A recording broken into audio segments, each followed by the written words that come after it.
നമുക്ക് പതുക്കെ സ്റ്റാർട്ട് ചെയ്യാം. കഴിഞ്ഞ സെഷനിൽ നമ്മൾ ഡിസ്കസ് ചെയ്തിട്ടുണ്ടായിരുന്നത് TDSലെ ഏറ്റവും പ്രധാനപ്പെട്ടിട്ടുള്ള ഒരു സെഷൻ ആയിരുന്ന 194Hനെ പറ്റിയാണ്. 194H എന്ന് പറഞ്ഞു കഴിഞ്ഞാൽ എന്തായിരുന്നു? Commission or brokerage. ഈ ഒരു സെഷനെ കുറിച്ചായിരുന്നു കഴിഞ്ഞ സെഷനിൽ നമ്മൾ വിശദമായിട്ട് ഡിസ്കസ് ചെയ്തത്. അതിന്റെ എട്ടോളം ഡിഫറെന്റ് സിനാരിയോസ് നമ്മൾ പറഞ്ഞു കഴിഞ്ഞു. ഏതൊക്കെ രീതിയിലാണ് നമ്മളത് കട്ട് ചെയ്യേണ്ടത്, എങ്ങനെയൊക്കെയാണ് ചെയ്യേണ്ടത് തുടങ്ങിയിട്ടുള്ള കാര്യങ്ങളൊക്കെ നമ്മളത് പറഞ്ഞു കഴിഞ്ഞു. അപ്പൊ അതെല്ലാവർക്കും ഓർക്കുന്നുണ്ടെന്ന് വിചാരിക്കുകയാണ്. ഓർമ്മയുണ്ടോ? ഇനി ഒന്ന് കമന്റ് ഒന്ന് ജസ്റ്റ് ഒന്ന് സംസാരിച്ച ആരെങ്കിലും ഒരാളുടെ സംസാരം കേൾക്കുന്നുണ്ടോ എന്ന് അറിയാം. നിങ്ങൾ ഡൗട്ട് ഇവിടെ എത്തുന്നുണ്ടെന്ന് അറിയാൻ വേണ്ടിയിട്ടാണ്. ആരെങ്കിലും ഒരാൾ അൺമ്യൂട്ട് ചെയ്യോ? ഹലോ ഹലോ ഹായ് എന്ന് പറഞ്ഞാൽ മതി. ഓക്കെ നിങ്ങൾ ഡൗട്ട് നിങ്ങൾ ചോദിക്കുകയാണെങ്കിൽ എനിക്കത് ഇവിടെ കിട്ടുന്നുണ്ടോ എന്ന് അറിയാൻ വേണ്ടിയിട്ടാണ്. കഴിഞ്ഞ സെഷനിൽ പറഞ്ഞ ആരെങ്കിലും ഒറ്റയടിക്കൊന്ന് ഓടിച്ച് പറയാൻ പറ്റിയ ആരെങ്കിലും ഉള്ളത്? ആരൊക്കെ പറയാൻ വേണ്ടി പറ്റിയ? നമുക്ക് എനിക്ക് കണ്ടിന്യൂഷൻ ഇങ്ങനെ പോവാം. കഴിഞ്ഞ സെഷനിൽ പറഞ്ഞു മാത്രം ഒന്ന് ഓടിച്ച് പറയാൻ വേണ്ടി പറ്റിയല്ല. പറഞ്ഞോളൂ, തെറ്റിക്കോട്ടെ, എന്നാലും കുഴപ്പമില്ല. പറയാന്നുള്ളതാണ് ഏറ്റവും പ്രധാനം. പറ പെട്ടെന്ന് പറ. കഴിഞ്ഞ സെഷനിൽ ഒരുപാട് ആൾക്കാരുണ്ടായിരുന്നല്ലോ. കിട്ടുന്ന ചാൻസ് ഒന്നും കളയരുത്. കയറി അങ്ങ് സംസാരിച്ചോളൂ. മൈക്ക് അൺമ്യൂട്ട് ചെയ്യാനുള്ള പെർമിഷൻ ഉണ്ടല്ലോ. പ്രജി സാറേ ഒന്ന് പറയാൻ ട്രൈ ചെയ്തൂടെ? പറയാം. ഓക്കെ. കേൾക്കണില്ലേ? കേൾക്കാം. 194H കമ്മീഷൻ ഓർ ബ്രോക്കറേജ് ആണ് കഴിഞ്ഞ ക്ലാസ്സിൽ പറഞ്ഞത്. ഓക്കെ. അപ്പോ ഒരു any person other than individual or business എന്നാണ് പറഞ്ഞിരിക്കുന്നത്. അതെ അതെ അതെ. അപ്പൊ ഒരു സ്ഥാപനം ഒരാൾക്ക് ഒരു കമ്മീഷൻ കൊടുക്കുകയാണെങ്കിൽ 20,000 വരെ TDS പിടിക്കാൻ പറ്റില്ല.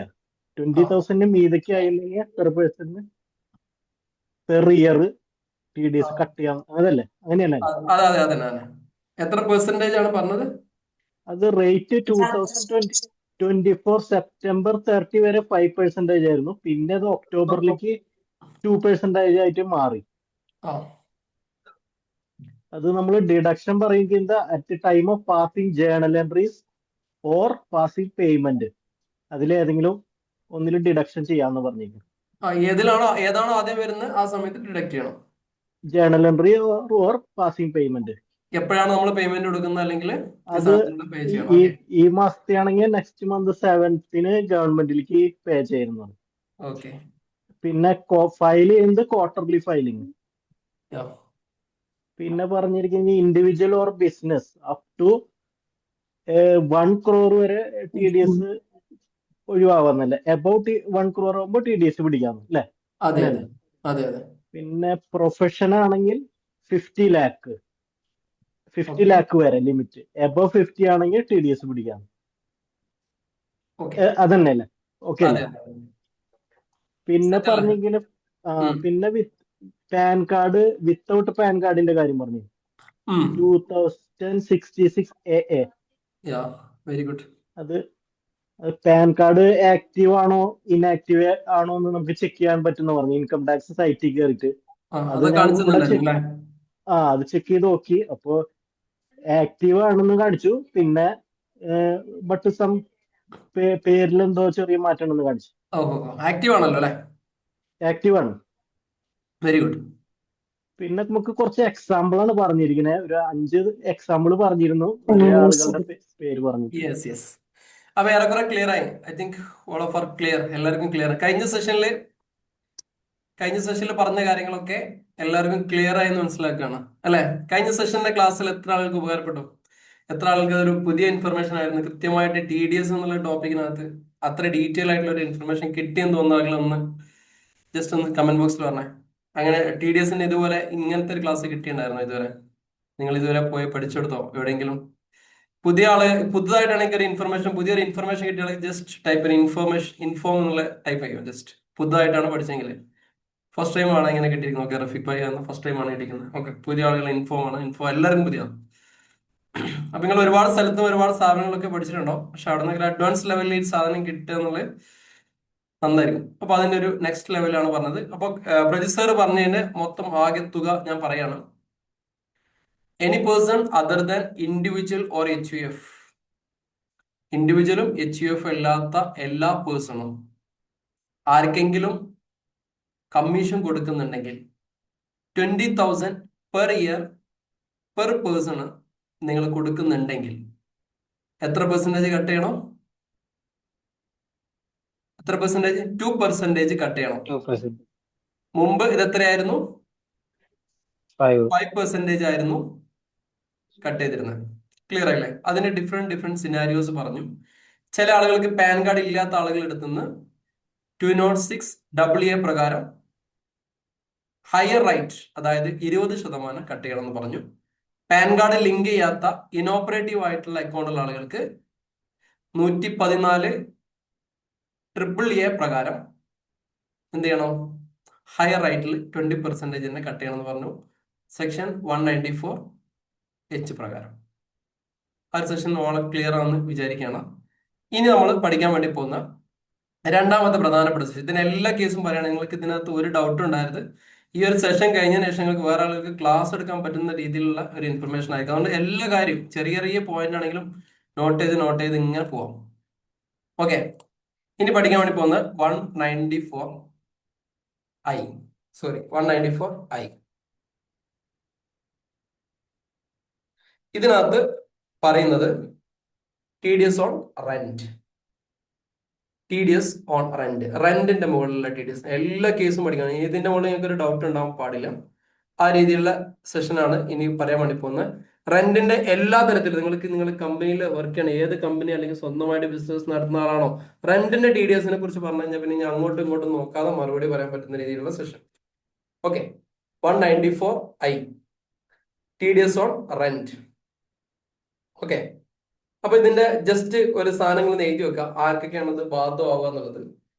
Any person other than individual, just വേണമെങ്കിൽ ഞാൻ ഇങ്ങനെ ടൈപ്പ് ചെയ്താൽ നിങ്ങൾക്ക് അതേപോലെ നോട്ട് ചെയ്ത് നോക്കാം. ആക്ട് അങ്ങനെ തന്നെ എഴുതി കഴിഞ്ഞാൽ നിങ്ങൾക്ക് ഒരു ഉപകാരമായിരിക്കും പഠിപ്പിക്കുന്ന ആളുകൾക്കൊക്കെ ആണെങ്കിൽ.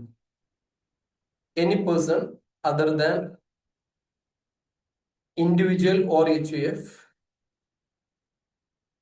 ഇങ്ങനെ തന്നെ എഴുതിക്കൊള്ളു. എന്നാൽ ആക്ട് തെറ്റില്ല. HUF who is responsible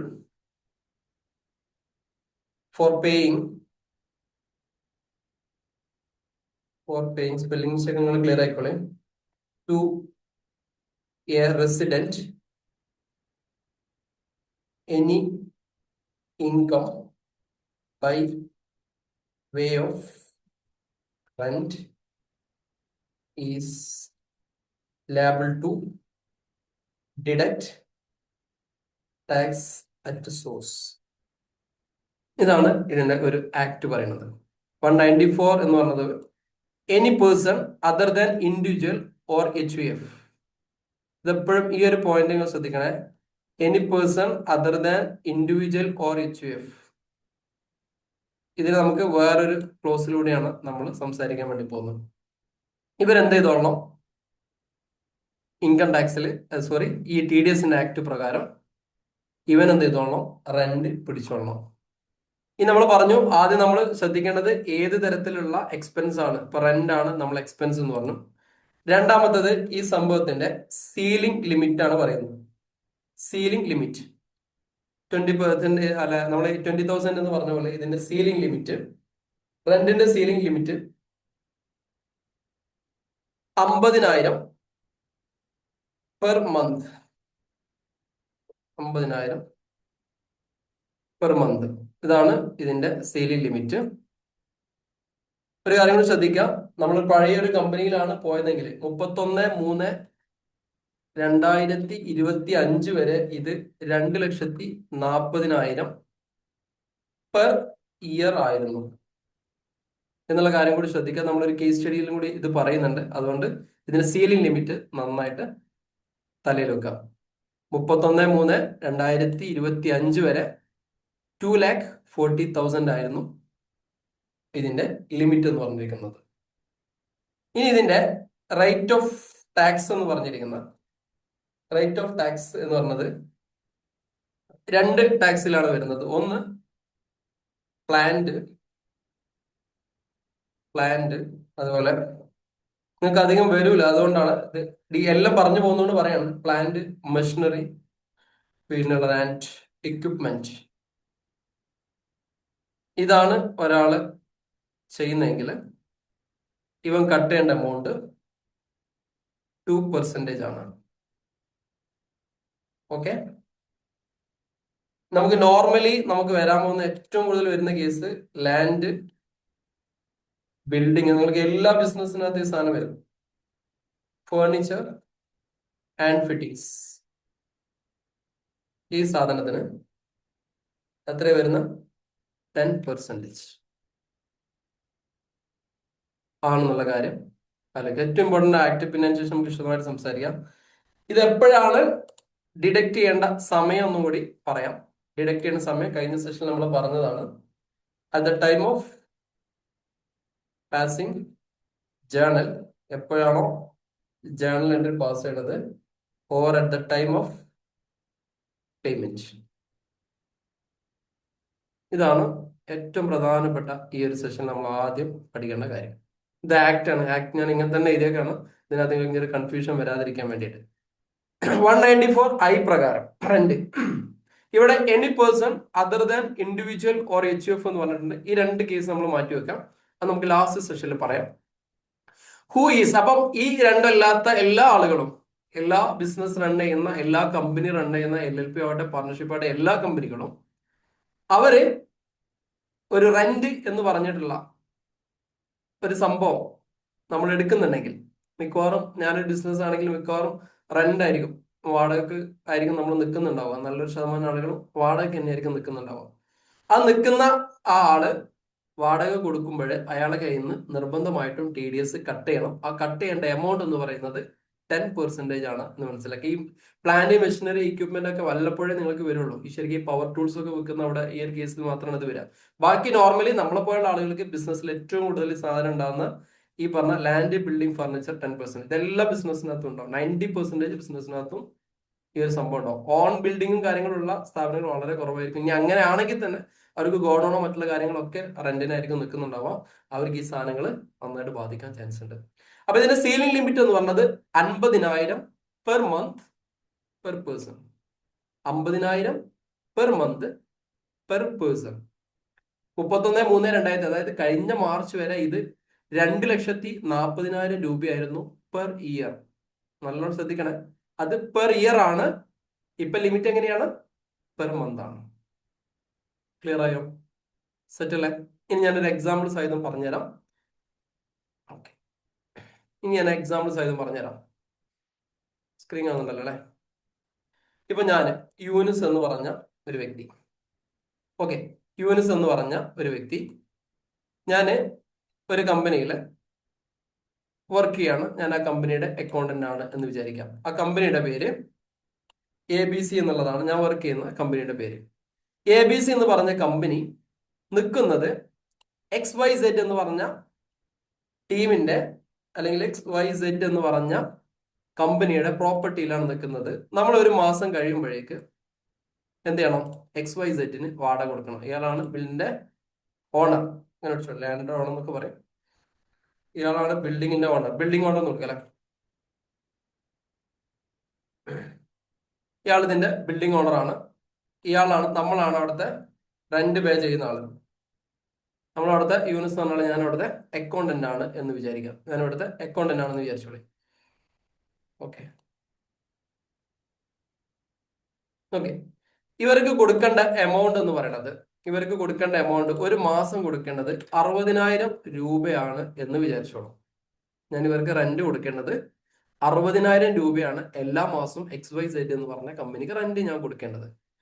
അപ്പൊ ഞാനൊരു കമ്പനിയാണ്, ഒരു പ്രൈവറ്റ് ABC എന്ന് പറയുന്നത് ഒരു പ്രൈവറ്റ് ലിമിറ്റഡ് കമ്പനിയാണ്. 60,000 ബിൽഡിംഗ് ഓണർക്ക് കൊടുക്കുമ്പോൾ ഗവൺമെന്റ് പറയുന്നത് എന്താണെന്ന് വെച്ച് കഴിഞ്ഞാൽ ഇതിന്റെ 10% കട്ട് ചെയ്തിട്ട് ബാക്കി എമൗണ്ട് മാത്രം ബിൽഡിംഗ് ഓണർക്ക് കൊടുത്താൽ മതി. അതായത് 60,000-ന്റെ 10% പറഞ്ഞത് 6,000 രൂപയാണ് അല്ലെ? ആണോ? 10% 6,000. അപ്പൊ എത്ര കൊടുത്താൽ മതി? 54,000 രൂപ എല്ലാ മാസവും ആർക്ക് കൊടുത്താൽ മതി? ബിൽഡിംഗ് ഓണർക്ക് കൊടുത്താൽ മതി എന്നാണ് ഈ ആക്ടിനകത്ത് പറയുന്നത്. എന്നിട്ട് ഈ 6,000 രൂപ അയാളുടെ പാൻ കാർഡിലേക്ക് ഫെച്ച് ചെയ്തിട്ട് പാൻ നമ്പറിൽ അടച്ചു കൊടുക്കണം. അടച്ചു കഴിഞ്ഞ് കഴിഞ്ഞാൽ ഈ XYZ എന്ന് പറഞ്ഞ കമ്പനിക്ക് ഇയർ എൻഡിൽ എന്ത് ചെയ്യാം? ഈ എമൗണ്ട് അവർക്ക് എന്ത് ചെയ്യാം? TDS/26 തിരിച്ചെടുക്കാം. ഇതാണ് ആക്ട് പറയുന്ന കാര്യങ്ങൾ. ക്ലിയർ ആണല്ലോ? സെറ്റ് ആണല്ലോ? ഇത് ഈ പറഞ്ഞ വർഷം ഈ ഒരു മാസം ചെയ്യുകയാണെങ്കിൽ ഇങ്ങനെയാണ്. ഇനി ഇത് കഴിഞ്ഞ വർഷമാണെങ്കിൽ ഏപ്രിൽ, ഇത് ഫെബ്രുവരിയിലാണ് ഞങ്ങൾ കൊടുത്തതെങ്കിൽ ഫെബ്രുവരിയിലാണ് നമ്മുടെ ബിസിനസ് സ്റ്റാർട്ട് ചെയ്തതെന്ന് വിചാരിച്ചു. ഫെബ്രുവരിയിൽ 60,000 രൂപ കൊടുത്തു. ടാക്സ് TDS കട്ട് ചെയ്യണോ? കഴിഞ്ഞ ഫെബ്രുവരിയിൽ 60,000 രൂപയാണ് റെന്റ് എന്ന് വിചാരിക്കുക. കഴിഞ്ഞ ഫെബ്രുവരിയിൽ 60,000 രൂപയാണ് റെന്റ് എന്ന് വിചാരിക്കുക. ഫെബ്രുവരിയിലാണ് നമ്മൾ ബിസിനസ് സ്റ്റാർട്ട് ചെയ്തത്.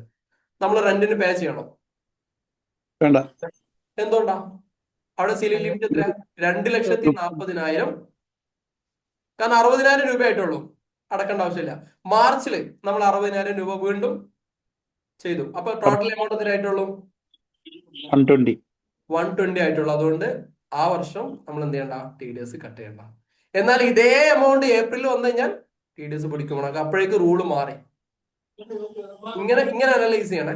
ഒരേ സാധനം തന്നെ ഒരു മാസം അങ്ങോട്ടും ഇങ്ങോട്ടൊക്കെ നിൽക്കുമ്പോഴേക്കും എന്തായി മാറി? റൂളും ആക്ടും എല്ലാ കാര്യങ്ങളും എന്ത് ചെയ്യണ്ടേ? അപ്പൊ നന്നായിട്ട് അനലൈസ് ചെയ്യണം. അപ്പൊ എന്തുകൊണ്ടാണ് ഈ TDS പഠിപ്പിക്കാനും നമ്മുടെ നാട്ടിലെ ആൾക്കാരില്ലാത്തതെന്ന് വെച്ച് കഴിഞ്ഞാൽ ഇതിന്റെ ആക്ട് കണ്ടിന്യൂസ് ആയിട്ട് മാറിക്കൊണ്ടിരിക്കും. ചെറിയ പോയിന്റ് ഓഫ് വ്യൂ അങ്ങോട്ടും ഇങ്ങോട്ടും മാറും. ക്ലിയർ ആയില്ലേ? ഇപ്പൊ നമ്മൾ ഏറ്റവും ലേറ്റസ്റ്റ്, അതായത് ഇവിടെ എന്താണോ ഏറ്റവും ലേറ്റസ്റ്റ് ആയിട്ട് മാർക്കറ്റിൽ നടക്കുന്ന, ആ ലേറ്റസ്റ്റ് ആയിട്ട് ഞങ്ങൾ ഫയൽ ചെയ്തുകൊണ്ടിരിക്കുന്ന, ഞങ്ങൾ ക്വാർട്ടർലി ചെയ്തുകൊണ്ടിരിക്കുന്ന, ഞങ്ങൾ പേയ്മെന്റ് ചെയ്തുകൊണ്ടിരിക്കുന്ന, ഇപ്പൊ ഞങ്ങൾ എന്താണോ ഫേസ് ചെയ്യുന്ന സെയിം സാധനം തന്നെ നിങ്ങൾ പഠിപ്പിച്ചുകൊണ്ടിരിക്കുക. അതുകൊണ്ട് ഇതിനേക്കാളും അപ്ഡേറ്റുള്ള സാധനങ്ങൾക്ക് മാർക്കറ്റിൽ കിട്ടാനുണ്ടാവില്ല. കാരണം നമ്മൾ ഇന്നും കൂടി ചെയ്ത സാധനമാണ് നിങ്ങൾക്ക് ഇപ്പോഴും പറഞ്ഞുകൊണ്ടിരിക്കുന്നത്. ഇപ്പൊ ക്ലിയർ ആയില്ലേ? 194I എന്ന് പറഞ്ഞു കഴിഞ്ഞാൽ എല്ലാ ആളുകളും 50,000 രൂപയുടെ മുകളിൽ റെന്റ് കൊടുക്കുന്ന ആളുകള് പേഴ്സൺ പെർ മന്ത് 50,000 രൂപയുടെ മുകളിൽ കൊടുക്കുന്ന എല്ലാ ആളുകളും 10% കട്ട് ചെയ്തിട്ടേ കൊടുക്കാവൂ. സെറ്റ് അല്ലേ? ഇതിൽ ഡൗട്ട് ഒന്നുമില്ലല്ലോ? ഇനി നമുക്ക് കുറച്ച് സിനാരിയോസ് നമുക്ക് പഠിക്കാം. എങ്ങനെയൊക്കെയാണ് ഇതിനകത്ത് വരുന്നത് എന്നുള്ള കുറച്ച് സിനാരിയോസ് നമ്മൾ പഠിക്കാം. ഓക്കെ, 1, 2, 3 എന്നുള്ള രീതിയിൽ ഓരോന്നോരോന്ന് പഠിക്കാം. ഡൗട്ടുകളൊക്കെ ഉണ്ടെങ്കിൽ ചോദിച്ചിങ്ങനെ പോണേ, പിന്നെ കൺഫ്യൂഷനായി പോരുത് കേട്ടോ. ഓക്കെ, ഇൻഡിവിജ്വലിന്റെ കേസിൽ മറ്റുള്ള കേസുകളൊക്കെ നമുക്ക് പറയാം. അതിന് മുമ്പായിട്ട് എക്സാമ്പിളായിട്ട് പറയാം. എന്റെ കമ്പനിയുടെ പേര് Eunice private limited. Okay, Eunice private limited എന്നുള്ളതാണ് എന്റെ കമ്പനിയുടെ പേര് എന്ന് വിചാരിക്കാം. ഈ കമ്പനി റെന്റ് കൊടുക്കുന്നുണ്ടെന്ന് വിചാരിച്ചോളെ. ഈ കമ്പനി റെന്റ് കൊടുക്കുന്നുണ്ടെന്ന് വിചാരിക്കാം. അതിൽ ഒന്നാമത്തെ ആള് നമുക്ക് ആരെങ്കിലും ഒരു പേരിടാം, വിദ്യ. ഓക്കെ, വിദ്യക്ക് നമ്മൾ റെന്റ് കൊടുക്കുന്നുണ്ട്. അതേപോലെ റഫീഖിന് നമ്മൾ റെന്റ് കൊടുക്കുന്നുണ്ട്. അതേപോലെ ബിനോയ്ക്ക് നമ്മൾ റെന്റ് കൊടുക്കുന്നുണ്ട്. നമ്മുടെ ക്ലാസ്സിലുള്ള 3 ആൾക്കാരെ തന്നെ ഓർമ്മിക്കാൻ വേണ്ടി കൊടുക്കാം. ബിനോയ്ക്ക് പെർ മന്ത് നമ്മൾ 50,000 രൂപ റെന്റ് കൊടുക്കുന്നുണ്ട്. 50,000 രൂപ റെന്റ് കൊടുക്കുന്നുണ്ട്. അതേപോലെ റഫീഖിന് നമ്മൾ 6 lakh പെർ ഇയർ നമ്മൾ റെന്റ് കൊടുക്കുന്നുണ്ട്. അതേപോലെ ബിനോയ്ക്ക് 2,40,000 രൂപ പെർ ഇയറിൽ റെന്റ് കൊടുക്കുന്നുണ്ട്. നിങ്ങൾ ഈ കമ്പനിയുടെ അക്കൗണ്ടന്റ് ആണ് എന്ന് വിചാരിക്കാം. ഈ ഒരു കേസിൽ നിങ്ങൾ അക്കൗണ്ടന്റ് ആണെങ്കിൽ നിങ്ങൾ എന്തായിരിക്കും ചെയ്യുന്നുണ്ടാവും? ഇപ്പൊ നമ്മൾ പഠിച്ച സിനാരിയോസ് ഒക്കെ വെച്ചിട്ട് എന്തായിരിക്കും നിങ്ങൾ ചെയ്യുന്നുണ്ടാവും? ഈ കമ്പനിയുടെ ഇപ്പോഴത്തെ വർഷം എന്നുള്ളത് 2025 മെയ് മാസമാണെന്ന് വിചാരിച്ചോളെ. മെയിലുള്ള ഒരു കമ്പനിയാണെന്ന് വിചാരിച്ചോളെ. നമ്മളിപ്പോൾ മുമ്പിലുള്ള ഒരു പൊസിഷൻ നമ്മുടെ മുമ്പിൽ എത്താണ്. വിദ്യ 50,000 രൂപ കൊടുക്കുന്നുണ്ട്. വിദ്യന്റെ കയ്യിൽ നിന്ന് TDS കട്ട് ചെയ്യണോ വേണ്ടേ? വിദ്യയുടെ കയ്യിൽ നിന്ന് TDS കട്ട് ചെയ്യണോ? ചാറ്റ് ബോക്സിലെ സംസാരിക്കാൻ പറ്റാത്ത ആളുകൾ ചാറ്റ് ബോക്സിൽ അങ്ങനെ ടൈപ്പ് ചെയ്താൽ മതിയാ. വിദ്യയുടെ കയ്യിൽ നിന്ന് TDS കട്ട് ചെയ്യണോ? എന്തുകൊണ്ട് റഫീഖെ കട്ട് ചെയ്യണം എന്ന് പറയുന്നു? പെർ മന്ത് അല്ലേ? Per month per month. 50,000. 50,000. Ceiling limit എത്രയാ? 50,000 50,000 ആയിട്ടുള്ളൂ. 50,000 മുകളിൽ പോയോ? മുകളിലും ആണോ? ആ 50,000 മുതലല്ല. ആ ഒരു ലിമിറ്റ് ആണ്. ആ ലിമിറ്റ് ക്രോസ് ചെയ്യണം, അപ്പോഴാണ് TDS വരുന്നത്. കഴിഞ്ഞ സെഷനിൽ പഠിച്ചോർമ്മല്ലേ? ആ 20,001 ശരി. എന്നൊക്കെ ഇട്ടിട്ട് നമ്മള് എക്സാമ്പിൾ ശരി. പഠിച്ചില്ലായിരുന്നോ? ഓക്കെ. അപ്പം ഈ ഒരു കേസിൽ എന്ത് വേണ്ട? TDS not applicable. അതില്ലേ? എന്തുകൊണ്ടാ? റീസൺ കൂടി പറഞ്ഞേ. The limit not limit crossed. എത്തിയിട്ടില്ല. Limit not crossed. അതായത് ലിമിറ്റ് എത്രയാ? 20,000 per year per person. Set അല്ലേ? 50,000. അപ്പൊ ഇവർക്ക് 50,000. നമുക്ക് ക്യാഷ് കൊടുക്കാണ്ട്, അപ്പൊ ഇവരുടെ ജേർണൽ എൻട്രി നമ്മൾ എങ്ങനെ ചെയ്യാം? അല്ലേ? Rent account debit 50,000. Rent account debit 50,000 to Vidya. Mic mute ചെയ്യണേ, ആവശ്യമില്ലാത്ത ആൾക്ക് മൈക്ക് മ്യൂട്ട് ചെയ്യണേ. ടു With വിദ്യ എത്ര? 50,000. 50. സെറ്റായി വിചാരിക്കണം. പുതിയ ആളുകൾ ആരെങ്കിലും ഉണ്ടെങ്കിൽ അവർക്ക് നല്ല കൺഫ്യൂഷൻ ആയിരിക്കും. ഇതിനു മുമ്പ് കുറെ കാര്യങ്ങൾ ഡിസ്കസ് ചെയ്തിട്ടുണ്ട്. അവർക്ക് ഒന്നും തിരിയുന്നില്ലെങ്കിൽ ലെഫ്റ്റ് ആയിട്ട് നമ്മളെ പഴയ ക്ലാസ്സുകൾ കേട്ടിട്ട് നാളെ അവർക്ക് മൂന്നാമത്തെ ക്ലാസ് ഉണ്ട്, അതിന് മുമ്പ് അത് കംപ്ലീറ്റ് ചെയ്തോളി.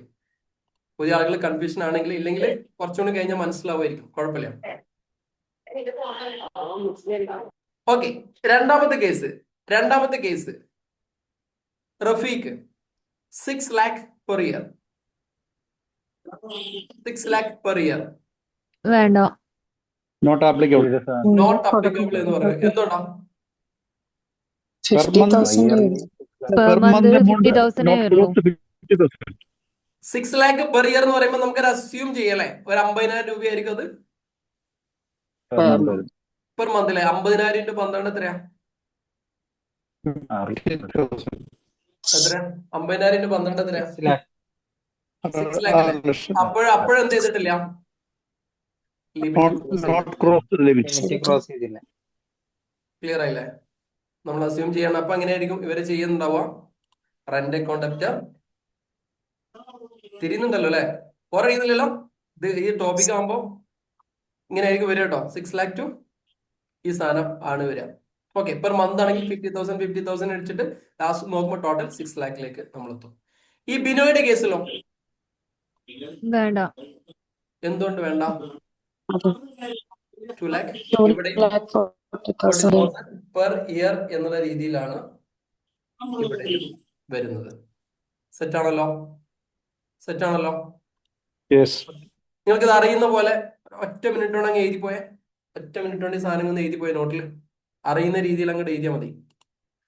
ഡൗട്ട് ഉണ്ടാവാതിരിക്കും. നിങ്ങൾക്ക് അറിയുന്ന ഭാഷയിൽ എഴുതിക്കോളി, എന്നൊരു കൺഫ്യൂഷൻ ഉണ്ടാവില്ല.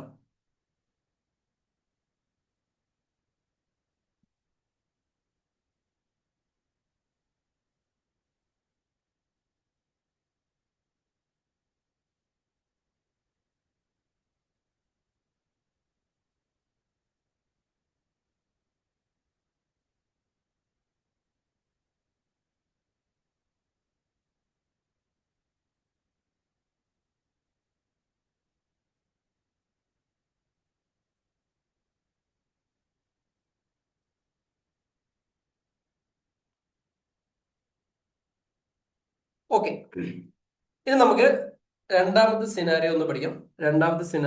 നമുക്കൊന്ന് പഠിക്കാം. അത് നമുക്ക് ഇങ്ങനെ എഴുതാം. രണ്ടാമത്തെ സിനാരിയോ വേണമെങ്കിൽ നമുക്ക് ഇങ്ങനെ എഴുതാം. യൂനിസ് ലിമിറ്റഡ് എന്ന് പറഞ്ഞിട്ടുള്ള കമ്പനി, യൂനിസ് പ്രൈവറ്റ് ലിമിറ്റഡ്.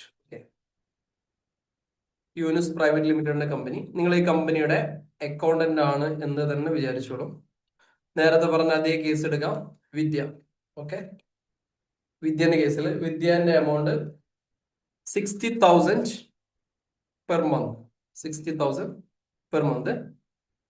രണ്ടാമത്തത് റഫീഖ് ബൈയുടെ 40,000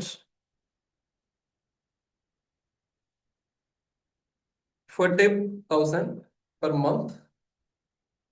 പിന്നുള്ളത് ബിനോയ്. മൂന്ന് ആൾക്കാരെ എക്സാമ്പിൾ വെച്ചിട്ടായിരിക്കും നമ്മൾ പോകുന്നുണ്ടാവുക. ബിനോയുടെ 50,000 പെർ മന്ത്. ടോട്ടൽ എത്രയുണ്ട്? ഇതിന് ടോട്ടൽ എത്ര ഉണ്ടാവും? 60, 40, 50, 1,50,000 രൂപ റെന്റ് ഉണ്ട്. നിങ്ങളുടെ അഭിപ്രായത്തിൽ എങ്ങനെയായിരിക്കും ഇതിന്റെ ഒരു ട്രീറ്റ്മെന്റ് നടക്കുന്നുണ്ടാവും? ഓരോ കേസും നമുക്ക് പഠിച്ചു നോക്കാം. വിദ്യക്ക് TDS വിദ്യന്റെ കയ്യിൽ നിന്ന് കട്ട് ചെയ്യണോ വേണ്ടേ? വേണം. എത്ര കട്ട് ചെയ്യണോ വേണ്ടേ? വേണം. വേണം, കട്ട് ചെയ്യണം അല്ലേ? ഉം. ഓക്കെ, അപ്പൊ അങ്ങനെയാണെങ്കിൽ എന്തായിരിക്കും അതിന്റെ ജേണൽ എൻട്രി? എത്രയാ കട്ട് ചെയ്യേണ്ടത്? 60,000. 6,000. എത്ര പെർസെന്റേജ് കട്ട് ചെയ്യണം? 10%. 10% കട്ട് ചെയ്യണം. കട്ട് ചെയ്തിട്ട് ബാക്കി എമൗണ്ട് ആർക്ക് കൊടുത്താൽ മതി? വിദ്യ കൊടുത്താൽ മതി. അപ്പൊ അതിന്റെ journal entry rent account debtor 60,000 to Vidya Vidya Vidya 54,000 54,000 to TDS deduction. TDS payable എത്ര? 6,000. 6,000. 6,000. ക്ലിയർ ആയോ? ക്ലിയർ ആയോ? സെറ്റ് അല്ലേ? സെറ്റ് അല്ലേ? ഓക്കെ, രണ്ടാമത്തെ കേസ് എങ്ങനെയാണെന്നുള്ളത് ജസ്റ്റ് ഒന്ന് കമന്റ് ചെയ്തേ. രണ്ടാമത്തെ കേസ് എങ്ങനെയാണെന്നുള്ളത് ഒന്ന് കമന്റ് ചെയ്തേ.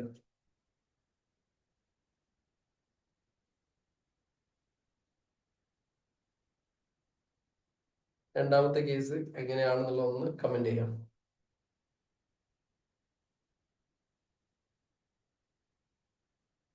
തെറ്റിക്കോട്ടെ, ഉണ്ടെങ്കിലുണ്ട്, ഇല്ലെങ്കിൽ ഇല്ല. എത്രയാണ്?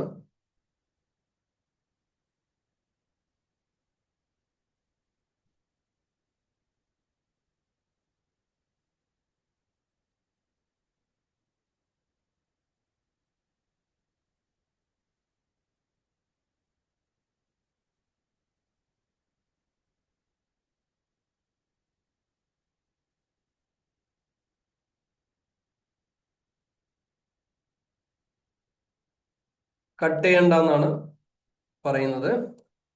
കട്ട് ചെയ്യണ്ടെന്നാണ് പറയുന്നത്. അങ്ങനെയാണെങ്കിൽ ഇതിന്റെ കേസിൽ നമുക്ക് വരുന്നത് റെന്റ് അക്കൗണ്ട് എങ്ങനെയാ ഒന്ന് പറഞ്ഞേ? Rent account 40,000 Rafiq. To Rafiq. നമുക്ക് ടാലിയിൽ ഇത് ചെയ്യുന്നത് പഠിക്കുന്നുണ്ട്. ആദ്യം ഇതിനൊന്ന് ക്ലിയർ ആക്കിയിട്ട് നമുക്ക് അങ്ങോട്ടേക്ക് പോകാന്ന് വെച്ചിട്ടാണ്. ഈ എല്ലാ കേസുകളും റെഡി ആക്കിയിട്ട് അങ്ങോട്ടേക്ക് പോകാന്ന് വെച്ചിട്ടാണ്. റെഡി അല്ലേ? സെറ്റ് അല്ലേ? ഇനി ബിനോയുടെ കേസിലോ? Not applicable. എന്താ വരുന്നത്? 50,000. Rent account debtor to Binoy. Rent account debtor to Binoy 50,000. Set അല്ലേ? ആണോ? റെഡി അല്ലേ? ഇപ്പൊ നമ്മൾ ചെക്ക് ചെയ്യേണ്ടത് എന്തൊക്കെയാന്ന് വെച്ചാൽ, ഒരു കേസ് വരുമ്പോൾ ഏത് ഇയറിലാണെന്ന് ചെക്ക് ചെയ്യാം. ഇയറിലാണെങ്കിൽ അതിന്റെ സീലിംഗ് ലിമിറ്റ് മാറും, എല്ലാ കാര്യങ്ങളും ചേഞ്ച് ആവും. അപ്പൊ അതൊക്കെ നല്ലോണം നോക്കിയിട്ട് വേണം നമ്മൾ. അല്ല, ഇതില് റെന്റിന്റെ ഒപ്പം തന്നെ നമ്മളെ മെയിൻ്റെനൻസ് ചാർജും കൂടി വരികയാണെങ്കിലോ? റെന്റിന് കൂടെ മെയിൻ്റെനൻസ് ചാർജ് എന്തെങ്കിലും വരികയാണെങ്കിലോ? എന്തിന്റെ മെയിൻ്റെനൻസ്? ഇപ്പൊ നമ്മള് ആ റെന്റ് കൊടുക്കുന്ന സ്ഥാപനത്തിന് നമ്മൾ മെയിൻ്റെനൻസ് ചാർജും കൂടി നമുക്ക് റെന്റിന്റെ കേസാണ് നമുക്ക് വരിക. ബാക്കിയുള്ളതൊന്നും നമുക്ക് ഇതിനകത്ത് TDS അപ്ലിക്കബിൾ ആവുന്ന കേസിൽ മെയിൻ്റെനൻസ് വരുന്നില്ല. ഇല്ലല്ലേ? ഓക്കെ. അപ്പൊ നമ്മൾ കൂട്ടി കൊടുത്താലോ അതിനനുസരിച്ച് റെന്റ് മാത്രം കൺസിഡർ ചെയ്യില്ലല്ലോ? കൂട്ടിക്കൊടുത്തു കഴിഞ്ഞാലും റെന്റ് മാത്രമല്ല കൺസിഡർ ചെയ്യും. നമുക്ക് അത് എല്ലാ മാസവും ഫിക്സഡ് ആയിട്ടൊരു എമൗണ്ട് പോകുന്നില്ലല്ലോ. നമുക്കൊരു 5% ഒക്കെ അല്ലേ വർഷത്തിൽ റെന്റിന് ഇൻക്രിമെന്റ് ഉണ്ടാവും. ഇൻക്രിമെന്റിൽ നമുക്ക് 10% ഒക്കെ കാണിക്കും. അങ്ങനെ 10% പോകണമെങ്കിൽ 10% മുകളിൽ കട്ട് ചെയ്യണം. അല്ലാതെ മെയിൻ്റെനൻസിനെ കുറിച്ച് ഒന്നും ചെയ്തിട്ടില്ല സാറേ. അതല്ല, അവരുദ്ദേശിച്ച അതല്ല സാറേ. എന്താന്ന് വെച്ചാല് 50,000 രൂപ പെർ മന്ത് റെന്റ് കൊടുക്കുന്നു. ഇതിനിടയിൽ ഈ ബിൽഡിങ്ങിന്റെ മെയിൻ്റെനൻസ് വന്നിട്ട് ബിൽഡിംഗ് ഓണർ മെയിൻ്റെനൻസ് നടത്തിയിട്ട് ഈ വാടകയ്ക്ക് എടുത്ത ആളിനെ ചാർജ് ചെയ്യുന്നു. അതാ അവരുദ്ദേശിച്ചത്. മെയിൻ്റെനൻസ് അല്ലേ? അത് ഇതിനകത്ത് വരുന്നില്ല. ഇനി ഈ ഒരു മെയിൻ്റെനൻസിന്റെ ഈ ബിൽഡിംഗ് ഓണർ തന്നെയാണ് കൊടുത്തത്. ബിൽഡിംഗ് ഓണർ എല്ലാവരും നിൽക്കുന്ന ആളാണ് മെയിൻ്റെനൻസിന് ചാർജ് കൊടുത്തത്. ചിലപ്പോൾ ബിൽഡിംഗ് ഓണർ പറയുന്നത് അടുത്ത മാസം റെന്റ് ഒന്ന് അഡ്ജസ്റ്റ് ചെയ്താളെന്ന് പറയുകയാണെങ്കിൽ ആ റെന്റിലേക്ക് കൺവേർട്ട് ആവുന്നല്ലാതെ മെയിൻ്റെനൻസ് എന്നുള്ള കേസിന് അത് വരില്ല. അപ്പൊ നമ്മൾ ടോട്ടലി ആ ഇയർലി 60ന്റെ മുകളിൽ ഉണ്ടോന്ന് നോക്കിയിട്ട് 6 ലാഖിന്റെ മുകളിൽ ഉണ്ടോ നോക്കിയിട്ട് കൺസിഡർ മന്ത് ചെയ്യുള്ളൂ. അല്ല മന്ത്ലി ഇപ്പൊ ഇത് വന്നല്ലോ. അത് മന്തിന്റെ കേസില്ല, ഏ ഇയറിന്റെ കേസില്ല. ഇയറിന്റെ കേസ് 2025 മാർച്ചോട് കൂടി തീർന്നു. അല്ല ഇയർ ഇതിപ്പോ മന്തിന്റെ കേസിൽ ഞാനിപ്പോ ആ റെന്റിലേക്ക് കൂട്ടി കൊടുക്കുകയാണെങ്കിൽ ഇപ്പൊ അങ്ങനെ 60 ആ നോർമലി അപ്പൊ എന്നിട്ട് അടുത്ത മാസം റെന്റ് വരുന്ന 40 വരുള്ളൂ. അപ്പൊ ആ ആ ഒരു കേസിൽ ഈ മാസം എനിക്ക് TDS പിടിക്കുവോ? ഈ മാസം നിങ്ങൾ ഇപ്പൊ ആയതിന്റെ പിടിക്കും. അത് ശരിക്കും റെന്റ് അല്ലല്ലോ, അത് ശരിക്ക് മെയിൻ്റെനൻസ് ചാർജിൽ പോണ്ടതല്ലേ. അതെ, ആയതിന്റെ പിടിക്കും എന്ന് പറഞ്ഞാൽ ഈ മാസം നിങ്ങൾക്ക് റെന്റ് എത്രയാ വരുന്നത്? 40 അപ്പൊ അല്ലേ? ഈ സിനാരിയോ നമ്മുടെ പഴയ മെത്തേഡിലാണെങ്കിൽ നമ്മൾ 12 പഴയ മെത്തേഡ് ഇനി അപ്ലിക്കബിൾ അല്ല, അത് അല്ല കഴിഞ്ഞു. പഴയ മെത്തേഡിലാണെങ്കിൽ ഇങ്ങനത്തെ ഒരു സിനാരിയോ ടോട്ടൽ ആയിട്ട് 6 ലാഖിലല്ലേ പിടിക്കുള്ളൂ. പഴയ മെത്തേഡ് ആണെങ്കിൽ 6 ലാഖിലല്ലേ പിടിക്കുള്ളൂ. 2,40,000 ആണ് അവിടെ ലിമിറ്റ് പറഞ്ഞത്. അല്ല ഞാൻ ചോദിച്ചതെന്ന് വെച്ചാൽ മൊത്തമായിട്ട് ഒരു കൊല്ലം ഫുൾ കൺസിഡർ ചെയ്യുകയാണെങ്കിൽ കൊല്ലം വരുന്നില്ല ഇപ്പോ. കൺസിഡർ ആ ചെയ്യേണ്ട അങ്ങനത്തെ ഒരു മന്ത്ലി. സിനാരിയോ ഇല്ല. ആ കൊല്ലത്തിന്റെ കാര്യം വിടി, അത് 2000 മാർച്ചോട് കൂടി തീർന്നു. ഇനി കൊല്ലം എന്നുള്ളത് വിഷയമല്ല. Okay okay okay. നമ്മൾ 6 ലാഖ് എന്നൊക്കെ ഉദ്ദേശിക്കുന്നത് നമ്മൾ അതിന്റെ വർഷത്തിൽ 6 ലാഖ് 7 ലാഖ് ആകുമ്പോൾ ഡിവൈഡ് ബൈ 12 ഒന്നും അങ്ങനെ കൂട്ടണ്ട. അങ്ങനെ ഒരു ക്ലോസ് ഇതിനകത്തില്ല. Per sir month. ഇതിലൊരു ചെറിയ ഡൗട്ട്. ആ ഇപ്പൊ ഇവര് പറഞ്ഞ കാര്യം 50,000 രൂപ നമ്മൾ പ്രതിമാസം വാടക കൊടുക്കുന്നു. ഉം. മെയിൻ്റനൻസ് അവര് ഒരു 10,000 രൂപ എക്സ്ട്രാ അവരുടെ കയ്യിൽ നിന്ന് വന്ന് നമ്മൾ കൊടുക്കണമെന്ന് പറയുന്നു. അതായത് 50,000 രൂപ റെന്റ്. നിങ്ങൾ ബോർഡിംഗ് ചെയ്യുന്ന നോക്കില്ല, 50,000 രൂപ റെന്റ്, അതെ, 15,000 50,000 രൂപ റെന്റ്, മെയിൻ്റനൻസ്.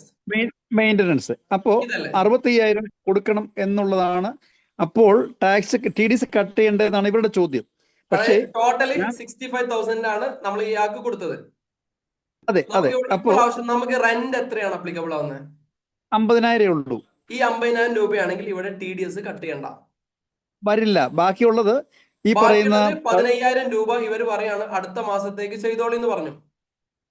അടുത്ത മാസം അപ്പോ ഈ 50 വരുള്ളൂ. അത്രേ ഉള്ളൂ. അപ്പോഴിതിനകത്ത് ബാധിക്കത്തില്ല. അല്ല 15,000 രൂപയെ ഈ ശരിക്കും പറഞ്ഞാൽ റെന്റിന്റെ ഹെഡിലല്ലോ വിടണ്ടേ, അത് റെന്റിന്റെ മെയിൻ്റനൻസിന്റെ ഹെഡല്ല, അതുകൊണ്ട് ഹെഡിലല്ലേ നമ്മൾ വിടണ്ടേ? ഒരിക്കലും ബാധിക്കത്തില്ല. ഇനി നമ്മൾ ഇത് റെന്റിന്റെ ഹെഡിൽ മെയിൻ്റെനൻസ് പറഞ്ഞു, ബില്ലിംഗ് ഓണർ പറഞ്ഞു അടുത്ത മാസം വാടകയിൽ അഡ്ജസ്റ്റ് ചെയ്താൽ മതി. ഈ അഡ്ജസ്റ്റ്മെന്റ് എപ്പോഴാണ് നടക്കുക? അടുത്ത മാസം 31st നടക്കുക അഡ്ജസ്റ്റ്മെന്റ്. അല്ല ഇപ്പൊ തന്നെ കൊടുത്താലും റെന്റിന് അഡ്വാൻസ് ആയിട്ട് എഴുതാവല്ലോ സാറേ. കൊടുത്തു അപ്പോഴും കഴിഞ്ഞാലും വരില്ലല്ലോ, അത് ബാധിക്കത്തില്ല. ബാധിക്കത്തില്ല. ഇല്ല. കാരണം ഈ കൊടുക്കുന്നത് ഓക്കെ. രണ്ട് ഹെഡാ. റെന്റിന് 50 പോകുന്നുള്ളൂ. അതെ ഇത് അഡ്വാൻസ്, അത് വേറൊരു ഹെഡാണ്. അതെ. രണ്ട് സെപ്പറേറ്റ് ആയിട്ട് മനസ്സിലാക്കിയാൽ മതി. ഇയർ എന്നുള്ള കാര്യം വിടുക, റെന്റിന്റെ കേസ് മാത്രം എടുക്കാം. സെറ്റ് അല്ലേ? Okay okay set. ഓക്കെ, അങ്ങനെ എല്ലാം ചോദിച്ചോ കേട്ടോ. അങ്ങനെ തീർപ്പാക്കി പോയാൽ മതി. എന്നാൽ കറക്റ്റ് ആയിട്ട് കിട്ടും നമുക്ക്. Very good. അപ്പൊ ഈ ഒരു കേസ് മനസ്സിലായില്ലേ? രണ്ടാമത്തെ സിനാരിയോ ഓക്കെ. ഐ തിങ്ക് എല്ലാവർക്കും അത് ക്ലിയർ ആയി എന്ന് വിചാരിക്കണം. ഓക്കെ, ഇനി ഒരു മൂന്നാമത്തെ സിനാരിയോ നോക്കാം. എന്റെ കമ്പനി ഇത് തന്നെയാണ്, യൂനുസ്. ഇങ്ങനെ ആവുമ്പോ കറക്റ്റ് മനസ്സിലാവുന്നില്ലേ സാർ? എല്ലാവർക്കും ഓക്കെ അല്ലേ ഇങ്ങനെ പോകുമ്പോ? സാർ സ്പീഡ് ആക്കണ്ടല്ലോ. ഇങ്ങനെ പോയി എല്ലാ കേസും പറഞ്ഞിങ്ങനെ പോയാൽ പോരെ? അതാ നല്ലത്. അതാ നല്ലത്. ഓക്കെ, ഇനി പിടിച്ചോളാം. Younis limited company. നമ്മൾ നേരത്തെ കമ്പനി ആരൊക്കെ ഉണ്ടായിരുന്നത്? പറഞ്ഞോളി. ബിനോയ്, റഫീഖ്, വിദ്യ. ഓക്കെ, വേഗം പിടിച്ചോളെ. കുറച്ച് സ്പീഡ് ആക്കിട്ടുമ്പോ നേരത്തെ നമുക്കൊരു ഐഡിയ കത്തിയ സ്ഥിതിക്ക് കത്തിരുവോ. ബിനോയ്ക്ക് നമ്മൾ 60,000 രൂപ പെർ മന്ത് കൊടുത്തു. റഫീഖിന് 50,001 രൂപ പെർ മന്ത് എന്നുള്ളത് തന്നെ ശ്രദ്ധിച്ചോളാം. വിദ്യക്ക് നമ്മൾ കൊടുക്കുന്നത് 75,000 പെർ മന്ത്. ഇതാണ് കേസ്. നിങ്ങൾ ഈ കമ്പനിയുടെ അക്കൗണ്ടന്റ് ആണെങ്കിൽ എങ്ങനെയായിരിക്കും ഈ കാര്യങ്ങൾ നിങ്ങൾ ഡീൽ ചെയ്യാം? 3 കേസിലും നമ്മൾ TDS കട്ട് ചെയ്തേ പറ്റുള്ളൂ. 3 കേസിലും TDS കട്ട് ചെയ്തേ പറ്റത്തുള്ളൂ. അങ്ങനെയാണെങ്കിൽ ആദ്യത്തേത് ഇവിടെ എത്ര TDS കട്ട് ചെയ്യും? ജനറൽ എൻട്രി നിങ്ങൾ സ്വന്തം എഴുതിക്കോളെ. TDS എത്ര? 6,000 രൂപ കട്ട് ചെയ്യും. 6,000. 6,000. ബാക്കി general entry 10%. All of you are clear എന്ന് ഞാൻ വിചാരിക്കുന്നു. ഓക്കെ, ഇവിടെ ഇത് മാത്രം എഴുതിയാൽ മതിയല്ലോ. ഒരു ഐഡിയ ഇട്ടില്ലേ? TDS 50,000 എത്ര രൂപ? മതി. 50,000 5000 രൂപ കട്ടി 5020 എത്ര? 0.20 5000.20 5000 ആ, ഒരു 5000 അടിക്കുക, നമുക്ക് ഒരു ആവറേജ് പിടിക്കാം. ഓക്കെ, കറക്റ്റ് ആക്കി പോണേ, നിങ്ങൾക്ക് മനസ്സിലാവുന്നു. 75,000 എത്ര? 7500 7500 ഈ രൂപ മേളിലൊരു 0 കുറച്ച് മേളിലൊരു 0 കുറച്ചേക്ക് സാറേ. എവിടെ? ആ, മുകളിലല്ലേ? വിദ്യയുടെ 75,000 7 എഴുതി. പിന്നീട് തന്നെ റെക്കോർഡിംഗ് ക്ലാസ് കാണുന്നവർക്ക് ഇതൊന്നും ഇങ്ങനെ ഒന്നും ചോദിക്കും. ഇപ്പൊ ചിലപ്പോഴേ നമ്മൾ ലൈവ് കാണുന്നവർക്ക് പ്രശ്നം ഉണ്ടാകത്തില്ല, റെക്കോർഡിംഗ് കാണുന്നവർക്കായിരിക്കും പിന്നെ കൺഫ്യൂഷൻ ഉണ്ടാവും. ഇത് ഓക്കെ അല്ലേ? ഇതിനകത്തൊന്നും പറയേണ്ട ആവശ്യമില്ലല്ലോ. ഇത് നിങ്ങൾക്ക് എല്ലാവർക്കും all of you are clear. ഈ ഒരു പോയിന്റിൽ എല്ലാവർക്കും ഓക്കെ ആണെന്ന് വിചാരിക്കണം. ഓക്കെ, സെറ്റ് അല്ലേ? ഓക്കെ. ഇനി അടുത്തൊരു സിനാരിയോ കൂടി നമുക്ക് പറയാം. നേരത്തെ ഇന്നലെ പഠിച്ചതേപോലെ തന്നെ.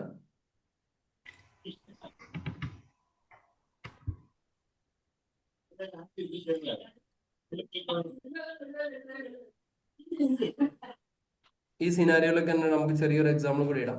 ഇതൊരു അടുത്ത സിനാരിയോ ആക്കി പഠിക്കാം. നോക്കിക്കോളെ. ഈ ബിനോയ് എന്ന് പറഞ്ഞവർക്ക് പാൻ കാർഡ് ഉണ്ട്, എല്ലാം ക്ലിയർ ആണ്. റഫീഖിനും വിദ്യക്കും എന്തില്ല? പാൻ ഇല്ല എന്ന് വിചാരിക്കാം. ഇവർക്ക് രണ്ടാക്കും എന്തില്ല? നോ പാൻ, പാൻ കാർഡ് ഇല്ല. എന്താ സംഭവിക്കാം? 20%. ഇനി അന്ന് നമ്മളൊരു ആക്ട് പറഞ്ഞിട്ടുണ്ടായിരുന്നു. ഏതായിരുന്നു ആക്ട്? 206(7). അത് എവിടെയോ നോക്കില്ല, ഇൻകം ടാക്സിന്റെ സൈറ്റിനകത്ത് നോക്കില്ലെന്നൊക്കെ കഴിഞ്ഞ സെഷൻ പറഞ്ഞാണ്. നിങ്ങൾ തന്നെ പോയി ചെക്ക് ചെയ്തോളൂ, ഇൻകം ടാക്സിന്റെ സ്ഥലത്ത് പോയി നോക്കാം. ഈ ആക്ട് പ്രകാരം പറയുന്നത് എന്താ വെച്ച് കഴിഞ്ഞാൽ, ഒരാൾക്ക് പാൻ കാർഡ് ഇല്ലെങ്കിൽ നമുക്ക് എടുത്തു കൊടുക്കാൻ നമുക്കറിയാം. ഇനോപ്പറേറ്റീവ് ആണെങ്കിൽ അത് റെഡിയാക്കാൻ അറിയാം. ഇങ്ങനെ ഇല്ലെങ്കിൽ നമ്മൾ എന്ത് ചെയ്യണം? 20% എന്ത് ചെയ്യണം? കട്ട് ചെയ്യണം. അങ്ങനെയാണെങ്കിൽ റഫീഖിന്റെ കയ്യിൽ നിന്ന് എത്ര രൂപ കട്ട് ചെയ്യണം? 10,000 rupees.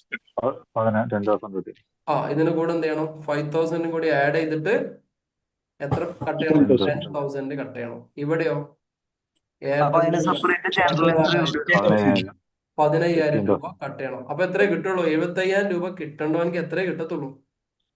60,000. 15,000 കറഞ്ഞുകൊണ്ട് ബാക്കി അത്ര എമൗണ്ട് കിട്ടത്തുള്ളൂ. ഈ ഒരു കേസ്, ഈ ഒരു സെഷൻ പറയുന്നത് ഏത് വകുപ്പിലാണ്? 206(7) പ്രകാരമാണ് ചെയ്യുന്നത്. ഈ വകുപ്പ് ഇങ്ങനെ ഓർമ്മിച്ച് വെച്ചോളെ. മൂന്നാലൊക്കെ പഠിക്കുന്നുണ്ട്.